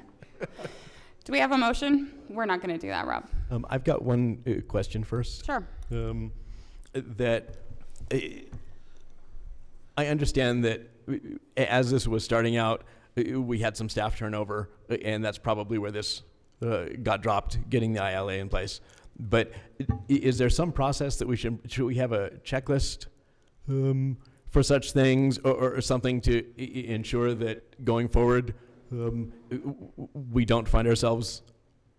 Yeah, I think that's a great idea. Right at the last minute. We do need a checklist, and you know, with projects that I worked on, MAG projects, MAG has gotten a lot more involved in how they interact with cities on how these are spent, and I think there's been a more structured process in place now than what there used to be. So I think that's kind of all inclusive of making sure the funding is, you know, agreed to upon before starting design now. And we did that with the design bid award for the 4800 West improvement project, if you recall, a couple months ago. I'll make a motion. I move that City Council approve the interlocal agreement between Utah County and Highland City for the funding improvements to the Mitchell Hollow Trail. I'll second it. Okay, we've got a motion by Councilmember Rodella with a second by Councilmember Smith, and we'll start with you, Mr. Campbell. Yes. Doug? Yes. Councilmember Smith? Yes. Yes. And Councilmember Rice? Yes. And that passes 5-0 as well. And then I believe item 5E, we're continuing. Is that correct, Erin? Yes, Madam Mayor. So we are left with item 6, which is just a communication item. And I think Liz is just going to give us a very, do you have something? Can I ask this one about the meters? When we continue and talk about it, can I find out what we're going to sell those for? 'Cause That was why we're I- continuing. Yeah, Part of what we'd because like to- I think there'd be some interest Yep. in the area I'm at, especially if we're gonna all have to pay in fire sprinklers and stuff, yeah. Yeah, the idea, I think, was to provide us a little bit more information. Information, okay. Yeah. Councilmember Rice. So in the past, and I'm hoping that Ron Campbell will join me with this, but in the past, Highland has been involved with other Chamber of Commerces, and we would like to just have our own Chamber of Commerce. The city actually can't sponsor it, but we will help promote it. I'm hoping I'm putting that in correct terms. If I'm not, I'm sure Ron can help me correct that. And and I do need his help with this, so I'm hoping that he will, come along, and, I mean, he already has. He's been to the 2 meetings, and I have not been able to. But it is underway. We have an interim president, and it looks very good, and we have several businesses that have already promised to join, and we are hoping that some home businesses will join, and so we can promote those businesses here in Highland more. Councilmember Campbell, did you want to add anything? Yes. This really, the history is that we were with the American Fork Chamber, and we gave a substantial amount of money, $3,500 a year, as a membership fee for American Fork. And over time, the businesses in Highland started talking about the need to have our own chamber, and they contacted me. And in my discussions with Rob Crawley, who is a Highland resident and a business owner, has a podcast, and he's got a good following. He picked up on that, and it's really Rob Crawley that's taken the lead on this. It wasn't me. I had the idea. I talked to him about it. I said, we really have businesses, I believe, that want it. Well, he started contacting all the businesses, and every single one of them said, yes, we want our own chamber. Well, from there, a organizing committee was formed. Rob is the chair of that committee. There's 8 members on the committee. Liz and I are both members of that committee now. And we have assignments going out. One assignment is to have a 501c6 organized so that we have our own chamber. We thought at one point, well, we can be a DBA of the American Fork Chamber, but they weren't really excited about that. So we decided to get our own. We've got a history of Eagle Mountain. Melissa, what's her last name? Clark. Melissa Clark was very instrumental in getting that started. And so she's going to help us organize this and get it done. But in the meantime, the Highland businesses that are now actively putting this together, and I think really working hard to get it together, wanted to invite Alpine. And so some businesses in Alpine were contacted, and a decision was made by this little organizing committee that it would be the Highland Alpine Chamber of Commerce. So Alpine is included. We've talked to the mayor about that, and a lot of businesses, and everybody is supportive of that. So I think this is a win-win for Highland. But having said that, our role is to really help facilitate it, but not to take control of it. It's going to evolve from the community, and it's going to be the businesses in the community that will put this together. And Rob Crawley really is a key figure in that, and we appreciate the work that he's doing. Over time, we'll want to become a member of that chamber. So we just need to be aware that right now, we paid $3,500 for the American Fork Chamber a year. Our membership fees for a business is going to be $250. For a home-based business, it'll be $150. But American Fork pays $5,000 a year for the American Fork Chamber. Plus, they give them an office. I don't think we ever want to go that far, This needs to be more independent from the city. We don't use taxpayers' funds to do things that really belong somewhere else. But it is an effort that I'm very, very pleased is happening. And I think it'll be a win-win. I think over time, Brooke, our events coordinator, will be able to rely on the chamber to help get donations, for example, for the fling. And there's things that a chamber can do. The chamber in Brigham City runs Peach Days. The city doesn't have to. The chamber does it. So I don't know if we'll go that far, but I really see some positive things happening as creating our own chamber in Highland and including Alpine in that. So the goal kind of this for now is to have the chamber work on its creation, right, to create itself, and then once it's created in an actual entity, then it would come back to the council, decide if we want to be a member of that chamber, and if so, what they would like us to contribute to them and what we would like them to contribute to us. So this is just, yeah, this is just information, so something that will come back to us, but if you have any interest in doing that, reach out to either Liz or Ron. And I spoke with Melissa for a long time yesterday, and she also gave me the contacts for some of the smaller chambers around, like Nephi and Spanish Fork, so I can pass those along to you as well, you guys. Real quick, yeah. I think that helping in building up our business community here is a wonderful thing, and would really like to thank Yep. Liz and Ron for working together and helping them and supporting them as they're working on this. So thank you. It's great to take something proactively and run with it. It's great. So thank you. That's all we have. I think other than we can see the future meetings in front of you. We are starting budget season. Is everybody excited about that? Yay! Speaking of budget season, none of that seemed wooey. Brady is the only one that seemed excited, and he's not even invited to my house for budget retreat. I'm sorry. I was trying really hard not to say woo. Yeah, right. I won't ever say that again. Do we need to Yeah. submit Budget priorities. Erin ahead has of time? information about that, I think, that will be coming. I apologize. Mayor Bills and I were having that discussion today. So we're finalizing up our draft agenda, and then I'm going to send that to the council for your review, as well as a request from you. So I'll just tell you now so you can be thinking about it. What we'd like you to submit is any kind of a quote unquote new budget priority that you'd like council at large to consider. And so we're talking about new things that we're doing, not necessarily inflationary increases, but you want to add this program. And usually we ask for kind of more substantive things that are around $10,000 or more, while we're happy to talk about smaller things as well.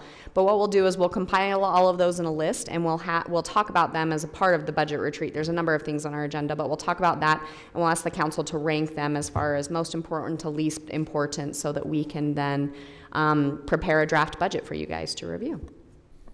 And I will follow up with an email with kind of a formal request on that, but just know that kind of from a deadline standpoint, I'm going to ask you to get that over to us. I apologize, because our retreat is the 5th, so it'll be, by